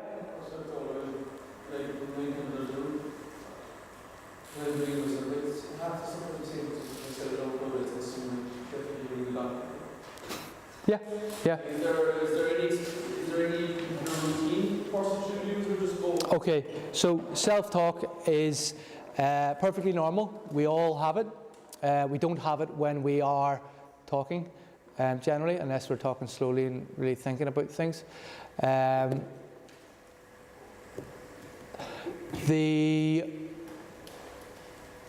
The only issue I would have with self-talk is that when the self-talk becomes repetitive and becomes cyclical and you can't get out of it, that is called rumination. It's a feature of anxiety or depression. And the other thing is, if the self-talk is particularly severe, specifically suicidal ideation. So suicidal ideation is whenever you're like, oh, I just want to kill myself, I should kill myself. Yep, Tuesday's good for that. That is, I'm being quite dry, but it's a reality of if you've had depression, you've probably experienced it. So 20% of the people, in fact 20% of the people experience suicidal ideation. For some people, it's a normal thing to happen and it gets worse. So I notice it myself whenever I get in a particularly bad state, right, or when I'm under a lot of stress. So, and it's only I'll know, oh wait, my head's definitely gone here because I know I'm having these thoughts that are a bit like, oh, that's a bit much. Those are far too common. Now, what is perfectly common is I wonder what it'd be like if I died. That's just a random question that pops into everyone's heads. That's not there's nothing suicidal or depressing, but that's just like a curiosity of life. I wonder if, that's normal, right? But it's actually the other end of the extreme of I wish I was. It doesn't mean you've got an intention. So there's having the 20% of people have suicidal ideation, 6% of people actually go on to attempt to suicide. So there's 15% of a leeway there, if that makes sense. So in terms of self-talk, that's the extreme end of it. From a performance side of things, I would say you don't stop it, because your doubt makes you good, right? If I didn't have self-doubt, I would come in here and I'd be like, oh yeah, I'm a brilliant psychologist, listen to what I have to say, and I'd fluff something out for 3 hours and say, yep, that'll do, on yours go. But I'm like, what if I mess this up? I better prepare. I better have a full resource of stuff. I better have enough content, and I better make it applicable to what they want. My self-doubt has positive effects. So if your self-doubt makes you prepare, think better, or help you achieve, then your self-doubt is a perfectly normal feature and is great. So never think of self-talk or as a negative thing. Is this useful? It's not useful if it's very extreme. If it's useful of, I don't want to mess up this job interview, I don't want to mess up this lift, I better do this, make it useful. Okay, so make the self-talk useful. It doesn't matter how negative it is, because that's just you becoming really critical and developing the ability to push yourself on. So is it useful? Perfect. Is it not useful and harmful? Not perfect. And that's where you need to make professional judgment yourself or ask for support. Does that make sense? Solid. Okay. Right. So stop self-doubting myself and my abilities. Keep some of it, but not harshly. Be more confident as a coach for whatever issues may arise. Do we think we're more confident as coaches now, for those of us who are coaches, from this? Any questions on that topic? Cool. To be more confident with new 1RM weights, do we know how to do this from the confidence bit? Yeah, 100%. Looking good so far. I'm going to kill somebody at the end of this, just to keep you all in suspense. Mentality for stress management. Stress management. Okay, so we've done a bit in stress management about the the Sapolsky stuff, so the 5 things you need: social support, predictive data, outlet for frustration, and also the progressive muscular relaxation is another way of stress management. How to train while injured. I don't know if that's my domain, but it's the same thing as small achievable goals that you can focus on. Mental training.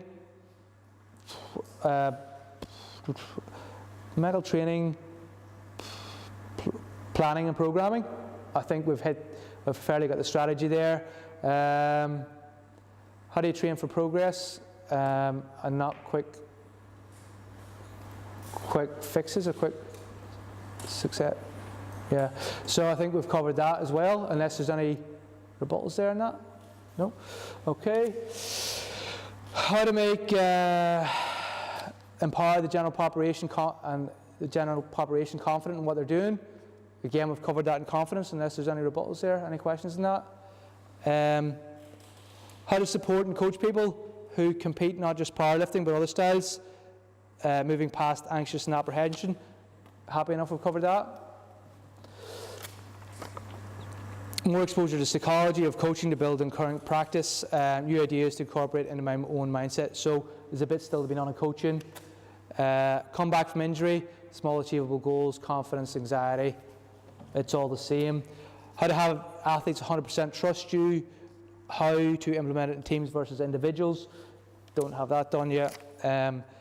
Aggressive versus calm lifting, inverted U hypothesis covered, and how to work in it. Replicating comp practice, good and bad, how to go about it. Covered that with the pressure training. Ability to control aggression, same thing I think. Everyone happy so far? You'll see, here comes the one that I'm annoyed about. Be better in the lead up to game, day, week before and day before. Okay, a bit more practical approach of the strategy of it, how you think about it 3 months out. Right, you ready? Become a telepath. Be able to lift weights with my mind. Has anybody achieved that?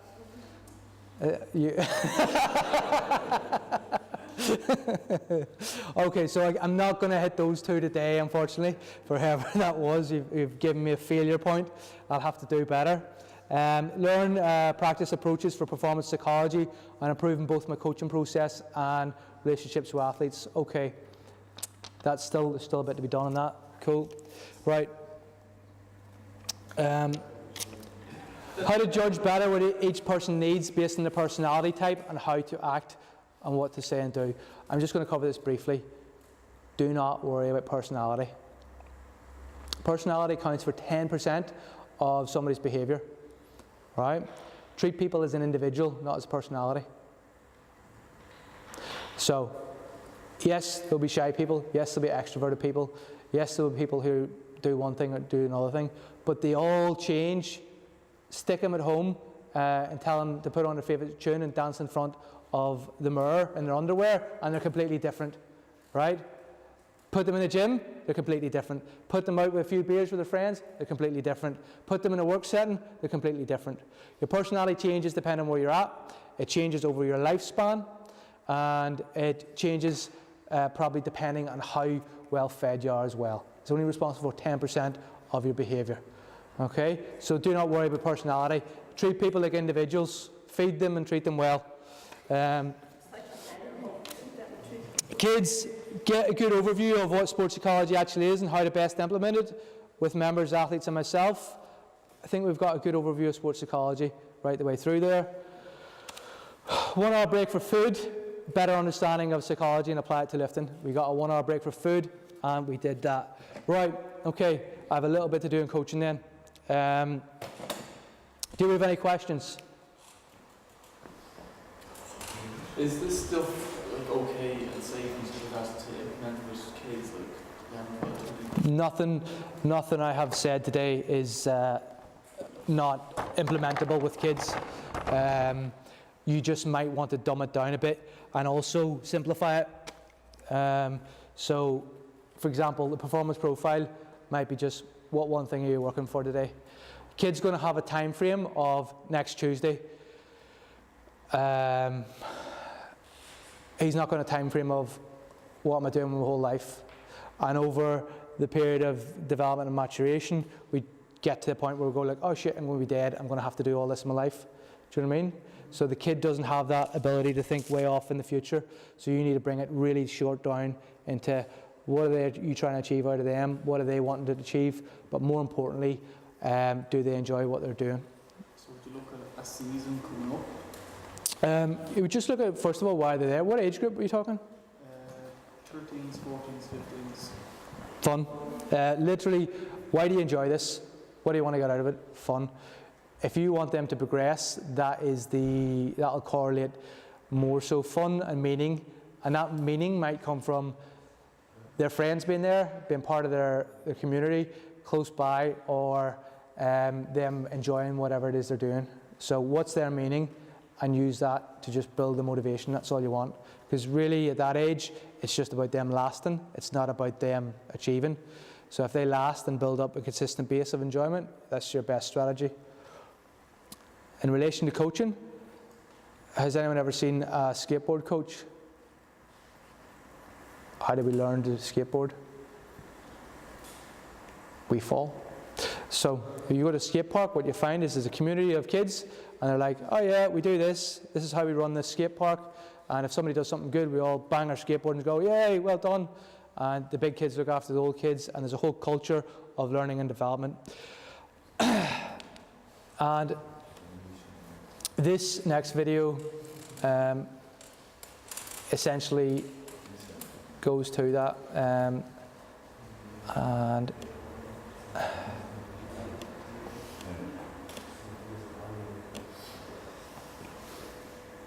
okay, are you ready? You're going to have to read the subtitles in this. So this is for the coaching. Okay.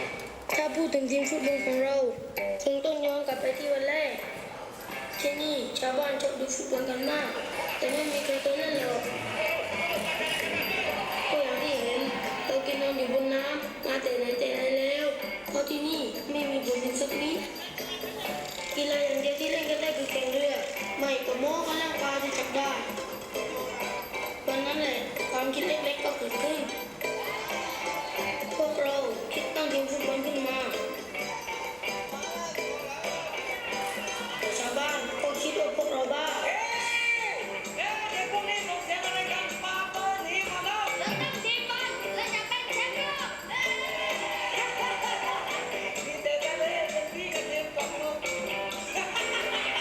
อย่างที่แกพูดพวกเราไม่มีแม้แต่ที่ให้เล่นฟุตบอล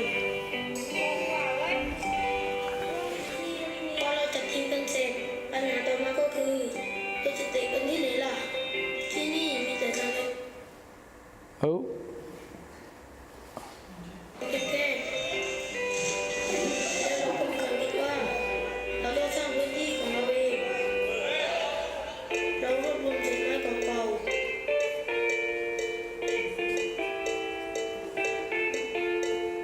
ถูกเข้ากับแพปลา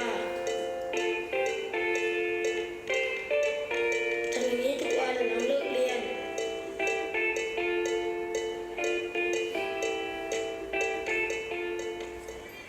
แล้วเราก็สร้างสนามของเราขึ้นมาผมโยกเล่แต่มีวัตถุเต็มไปหมดบนสนามสวยมากเลยพวกเราด้วยแต่เราก็เรียนรู้ในการเล่นบนสนามแบบนี้เพราะนี่แหละสนามของเราสนามนี้จะเป็นแชมป์โลก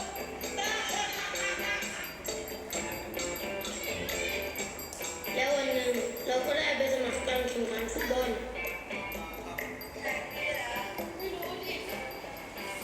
แล้วเราจะสู้กับเขาไหวเหรอ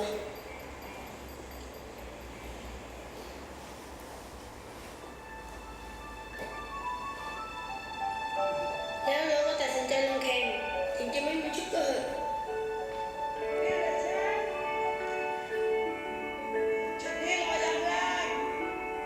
เราไม่รู้มาก่อนว่าจริงๆแล้วชาวบ้านก็สนใจเราเหมือนกันพวกเขาเอาชุดมาให้แข่งตามมาเชียร์ด้วย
So, what happened? What was going on? For those who managed to keep up with the subtitles.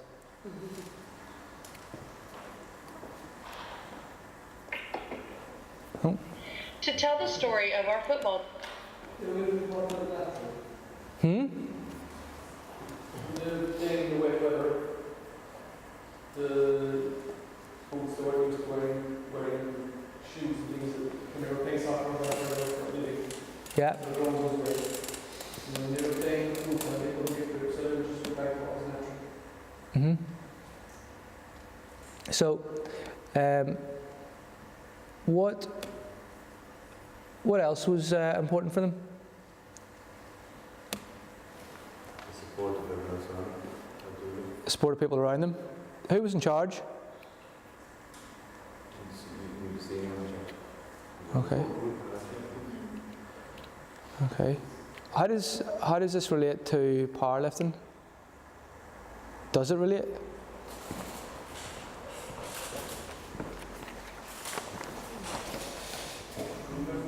I suppose you can't just sit down and listen to what the coach tells you to do. It has to be a bit back and forth.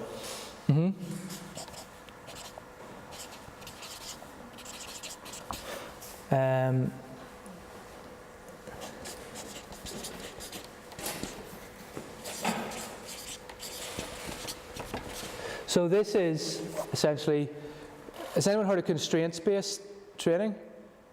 Right, so constraints-based training is essentially, you've got the environment, you've got the organism, and you've got the task.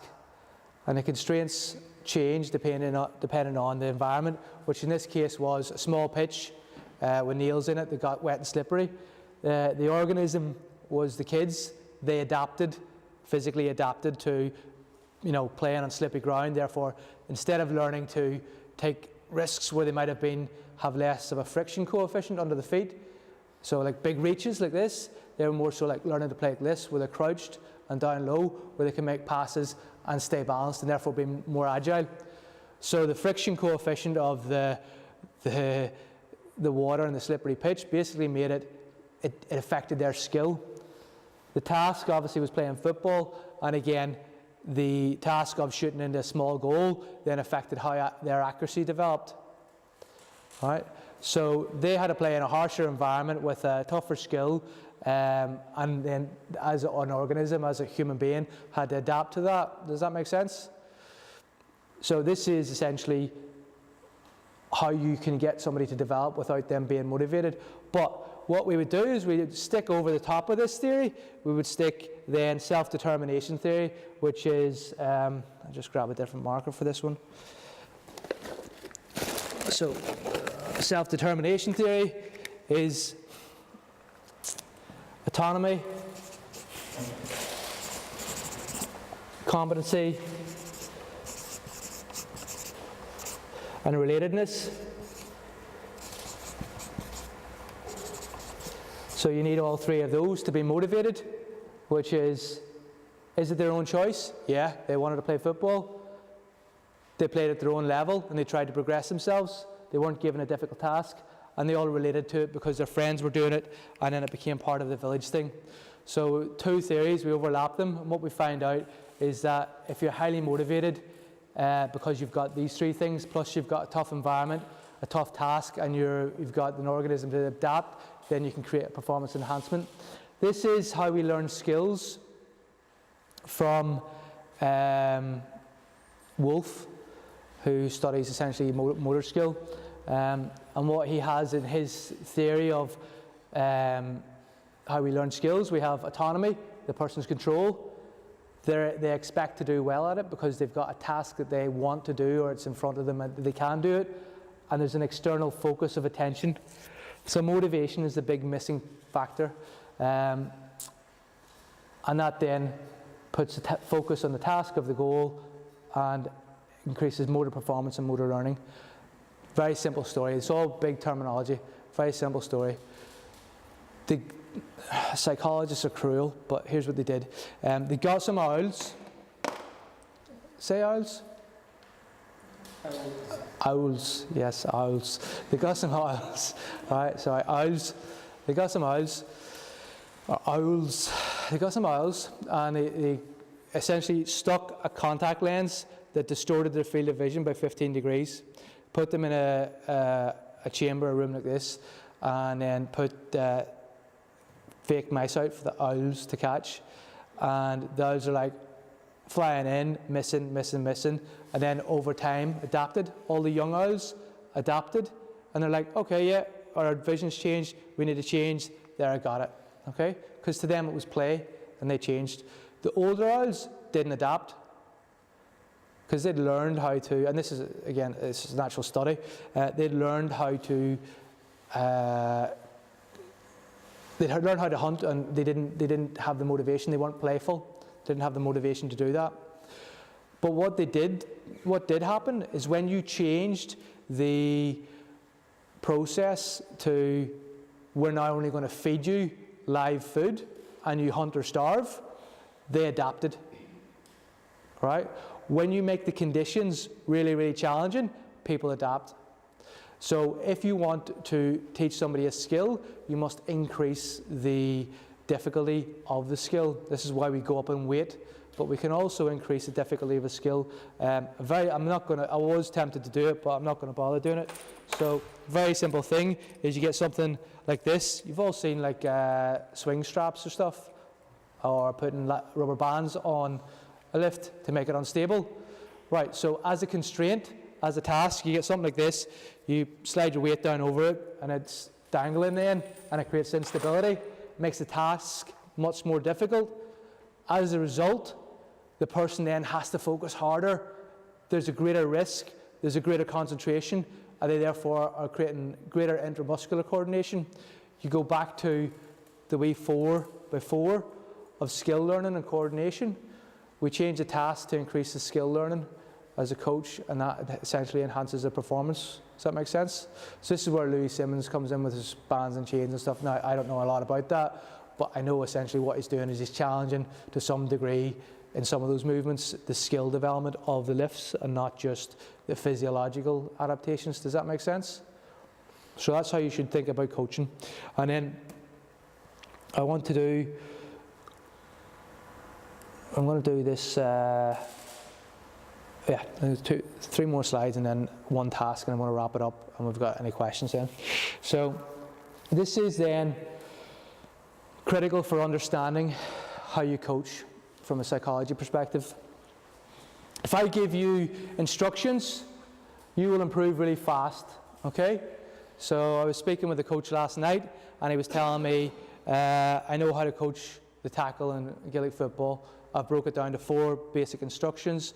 I give them this, first of all, watch the body, and I want you to make sure that you come in, you push them back. The next thing was eyes up, head up. The next thing was boxer stance, so I want you on the ball of your feet. He gave them all instructions. So he's taught his footballers basic instructions. That's really good for a fast rate of learning, all right? But once he leaves that club, or as a county setup actually, once he leaves that county setup, they're no longer able to learn for themselves because he's given them the instructions. Whereas if you look at the kids in the movie, they were self-guided.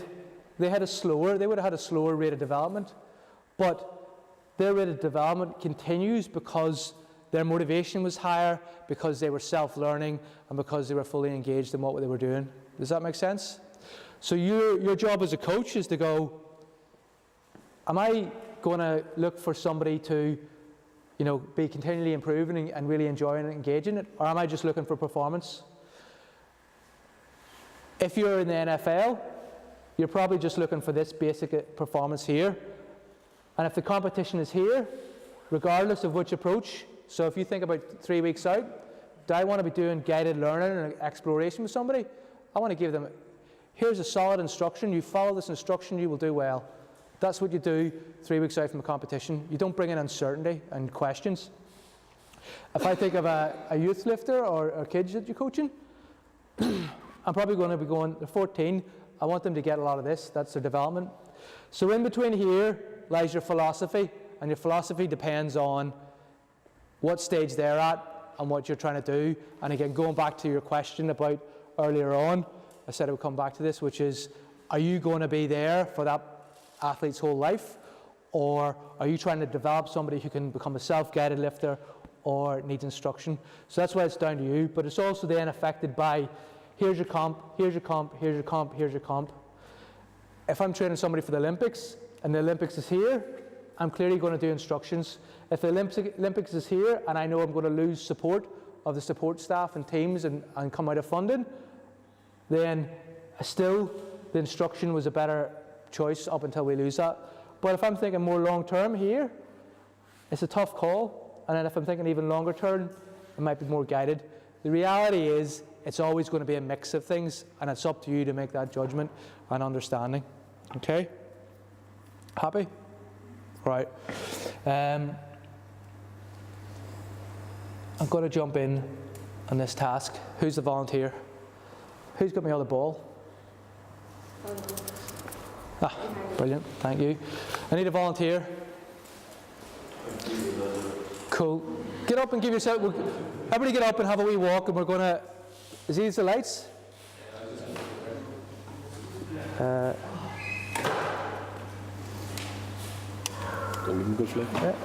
that'll be fine. Okay. So, we'll just come up the back here. And I'll take a 5.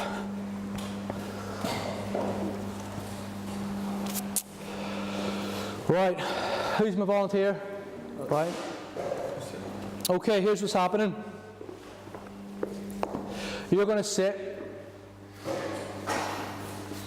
facing, I want you up here. So sit in one of these seats facing that way.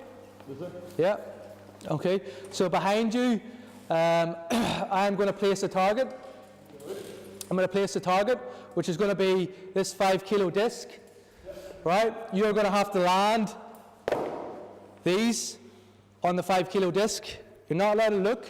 You're not allowed to turn around at any point. You're going to get 6 throws, and we are going to bring you back to 3 balls in between. Okay? So everybody understand? Right? Now, I want you guys to watch, where does he throw? And what changes between the different conditions. So we're going to do this 3 times, okay? The target is going to move. You're actually not going to know where the target is. Actually, I'm going to change the target for this notepad because it's easier to lift than a 5 kilo disc. Right, so I'm going to move around, and at some point, there's no mirrors down there. I'm going to place this down. It could be anywhere in the gym at all, and you essentially could be throwing long, short, far, or wide, and you have to hit the target, okay? Are you ready? Yeah. Right, it's Stephen, isn't it? Yeah. Right, Stephen. When you're ready, throw your first attempt. Stephen, that was excellent. Well done. Brilliant. Good stuff. Go again. Brilliant, Stephen. Really, really good. Excellent work. Great. Go again. Solid, Stephen. Solid. Very good. You know, you're one of the best. Right? Another 3 there. See if you can keep your performance just as high. Right, off you go again. That's great, Stephen. Absolutely wonderful. Powerful performance. Go again. Solid, Stephen. Absolutely amazing. Okay? Absolutely brilliant. Okay, brilliant, Stephen. Good work. Great work. Okay. Now, tell me, how are you feeling? Right. Flipping hell. Right. Okay. Right. Well, what about the last one? It was a wee bit off. Why did it change? I don't know. Okay, good. Right, Stephen, I'm going to move the target again. The target's going to be in a different place. Just give me a second to move it. Okay? So, the target's now moved. Are you ready to throw? Yep. Right, off you go. That was shit. Go again. Oh, for fuck's sake. Yeah. Fucking hell, mate, this is terrible. Go again. Oh, sorry, stay there.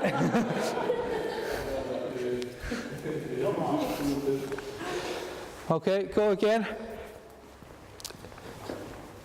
Let's go. Oh, for fuck's sake. That's the worst throw ever. I didn't think you could do worse. Right? Okay. You've let yourself down. Right, last one. And you've just let your family down as well now. Okay. Right. You can tell I'm a good psychologist. I know how to build people's confidence. Right, okay, Stephen, you're going to go again one last time. Right? You've got 6 throws. You ready? Okay, let's go. Okay, that was the perfect distance, but I want you to throw it to your right by 2 meters. Okay, I want you to just throw it 10 centimeters to your left from that position and 10 centimeters further. Okay, and I want you to try and do that again, except over to your right again. Oh, sorry.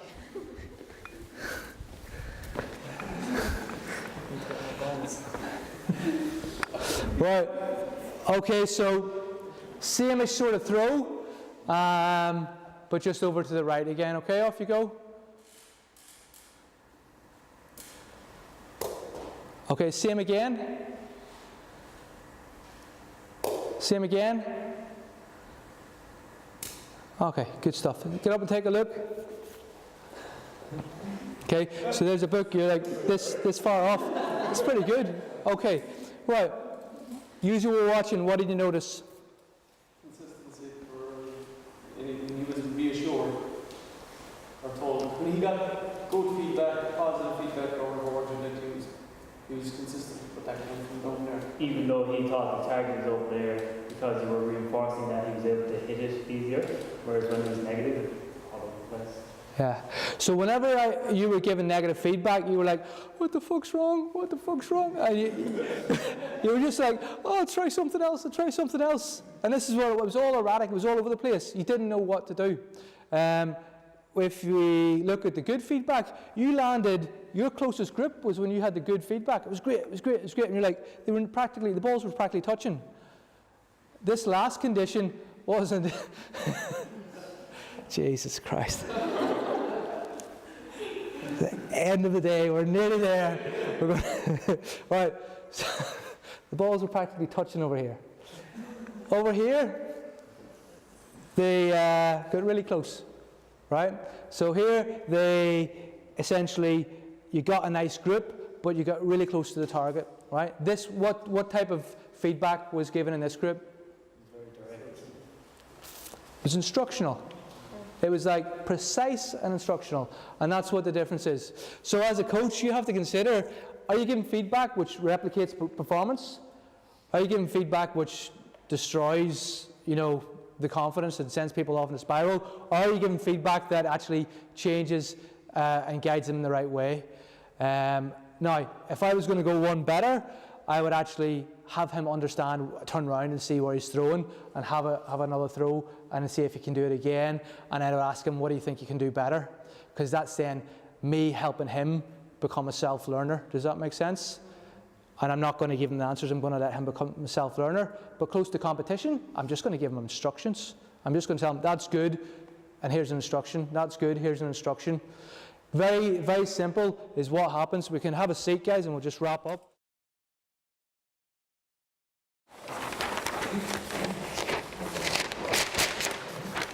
This phenomenon, where's my marker at? Yeah.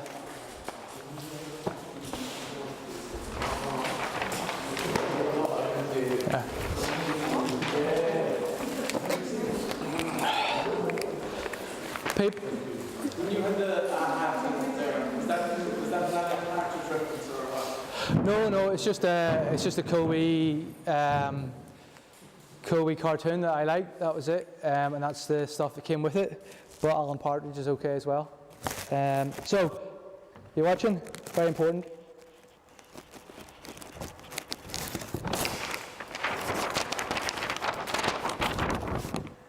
What do you see?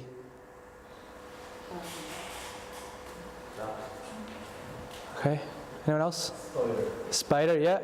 You always do. You always get a spider out of this. Yeah. What else do you see? What? A belly button? Actually, yeah. Quite spot on. Yeah. It's pretty close to bang on in the second one. Yeah. Anything else? What else do you see? Teapot. Fucking hell. That man needs tea. Right. This is what happens in coaching. Everybody sees the mistake, the little thing. Nobody goes, big white page. There's only one small mistake. Right? Nobody sees big white page. Right? You go in as a coach, and the first thing you do is go, you're bent over in your squat, straighten your back, and you go, I'm a good coach. But you don't go, that's the first time you've actually put your pinky over the bar. That's the first time you've tied your own shoes. Well done, mate. You know? So, as a coach, you need to think of, it's very easy to see the things that are wrong. That's the easy bit of coaching. Coaching, the after bit is, how do you make a difference that actually makes them go, oh yeah, here's some feedback that's useful. That's how we actually should think about coaching. So, this is the last bit, okay? So, what do they all have in common?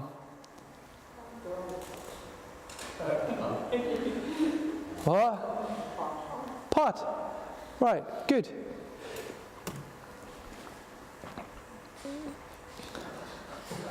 So this comes out of motivational interviewing training, and it's one of the best things, because I will talk to you about how you need to understand somebody's values, how you need to understand their beliefs, and everything else, and I will basically teach you about understanding a person. And then people will say, well, how do you challenge them? How do you give them, tell them they're out of line? How do you tell them they're beyond a certain boundary of acceptable here? Because you will, as a coach, go, your back's far too rounded, you're going to do yourself an injury, right? You do have to come in hard sometimes in a situation. So this is what you do. Gar, do you mind if I give you some advice? In my opinion, I think your jacket's shite. What are your thoughts on that? Really? Okay. Okay. Right, I'm going to try this now, right? Okay. Donald, your jacket's shit. How do you feel?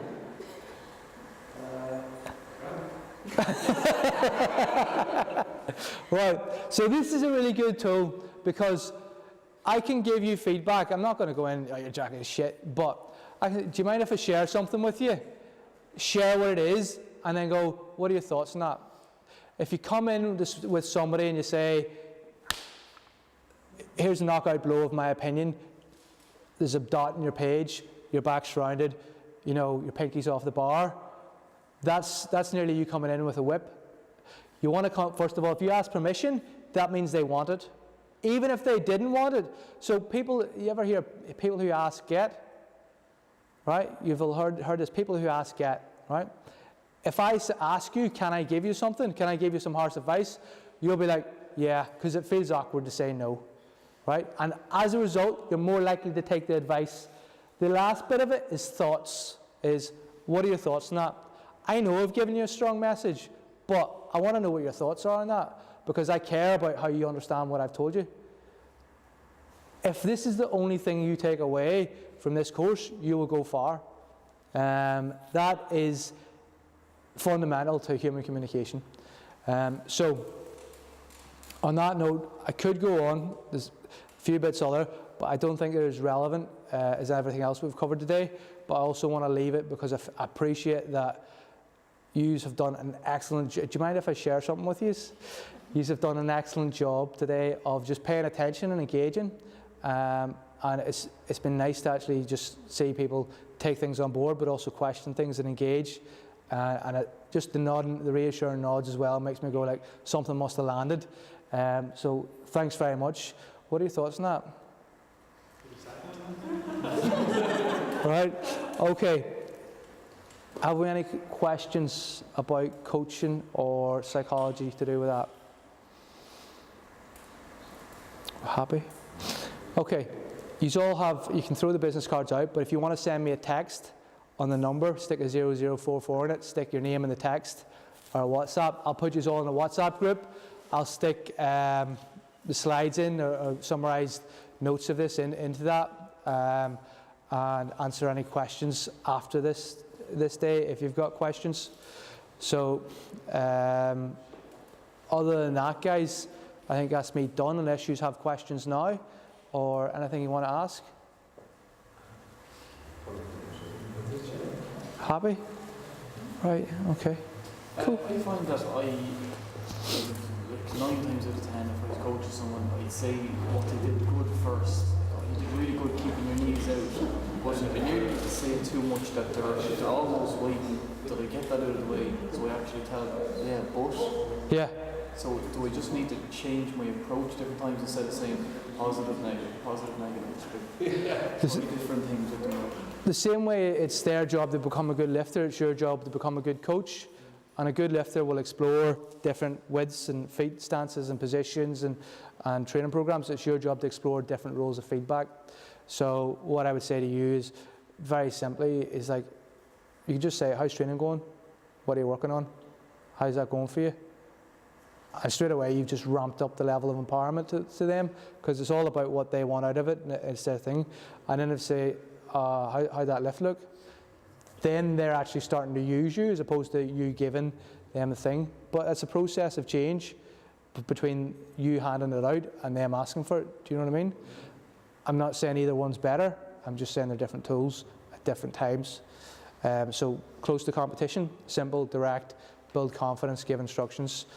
Far out, how's training going? What are you working on? Is that working out for you? Big open questions.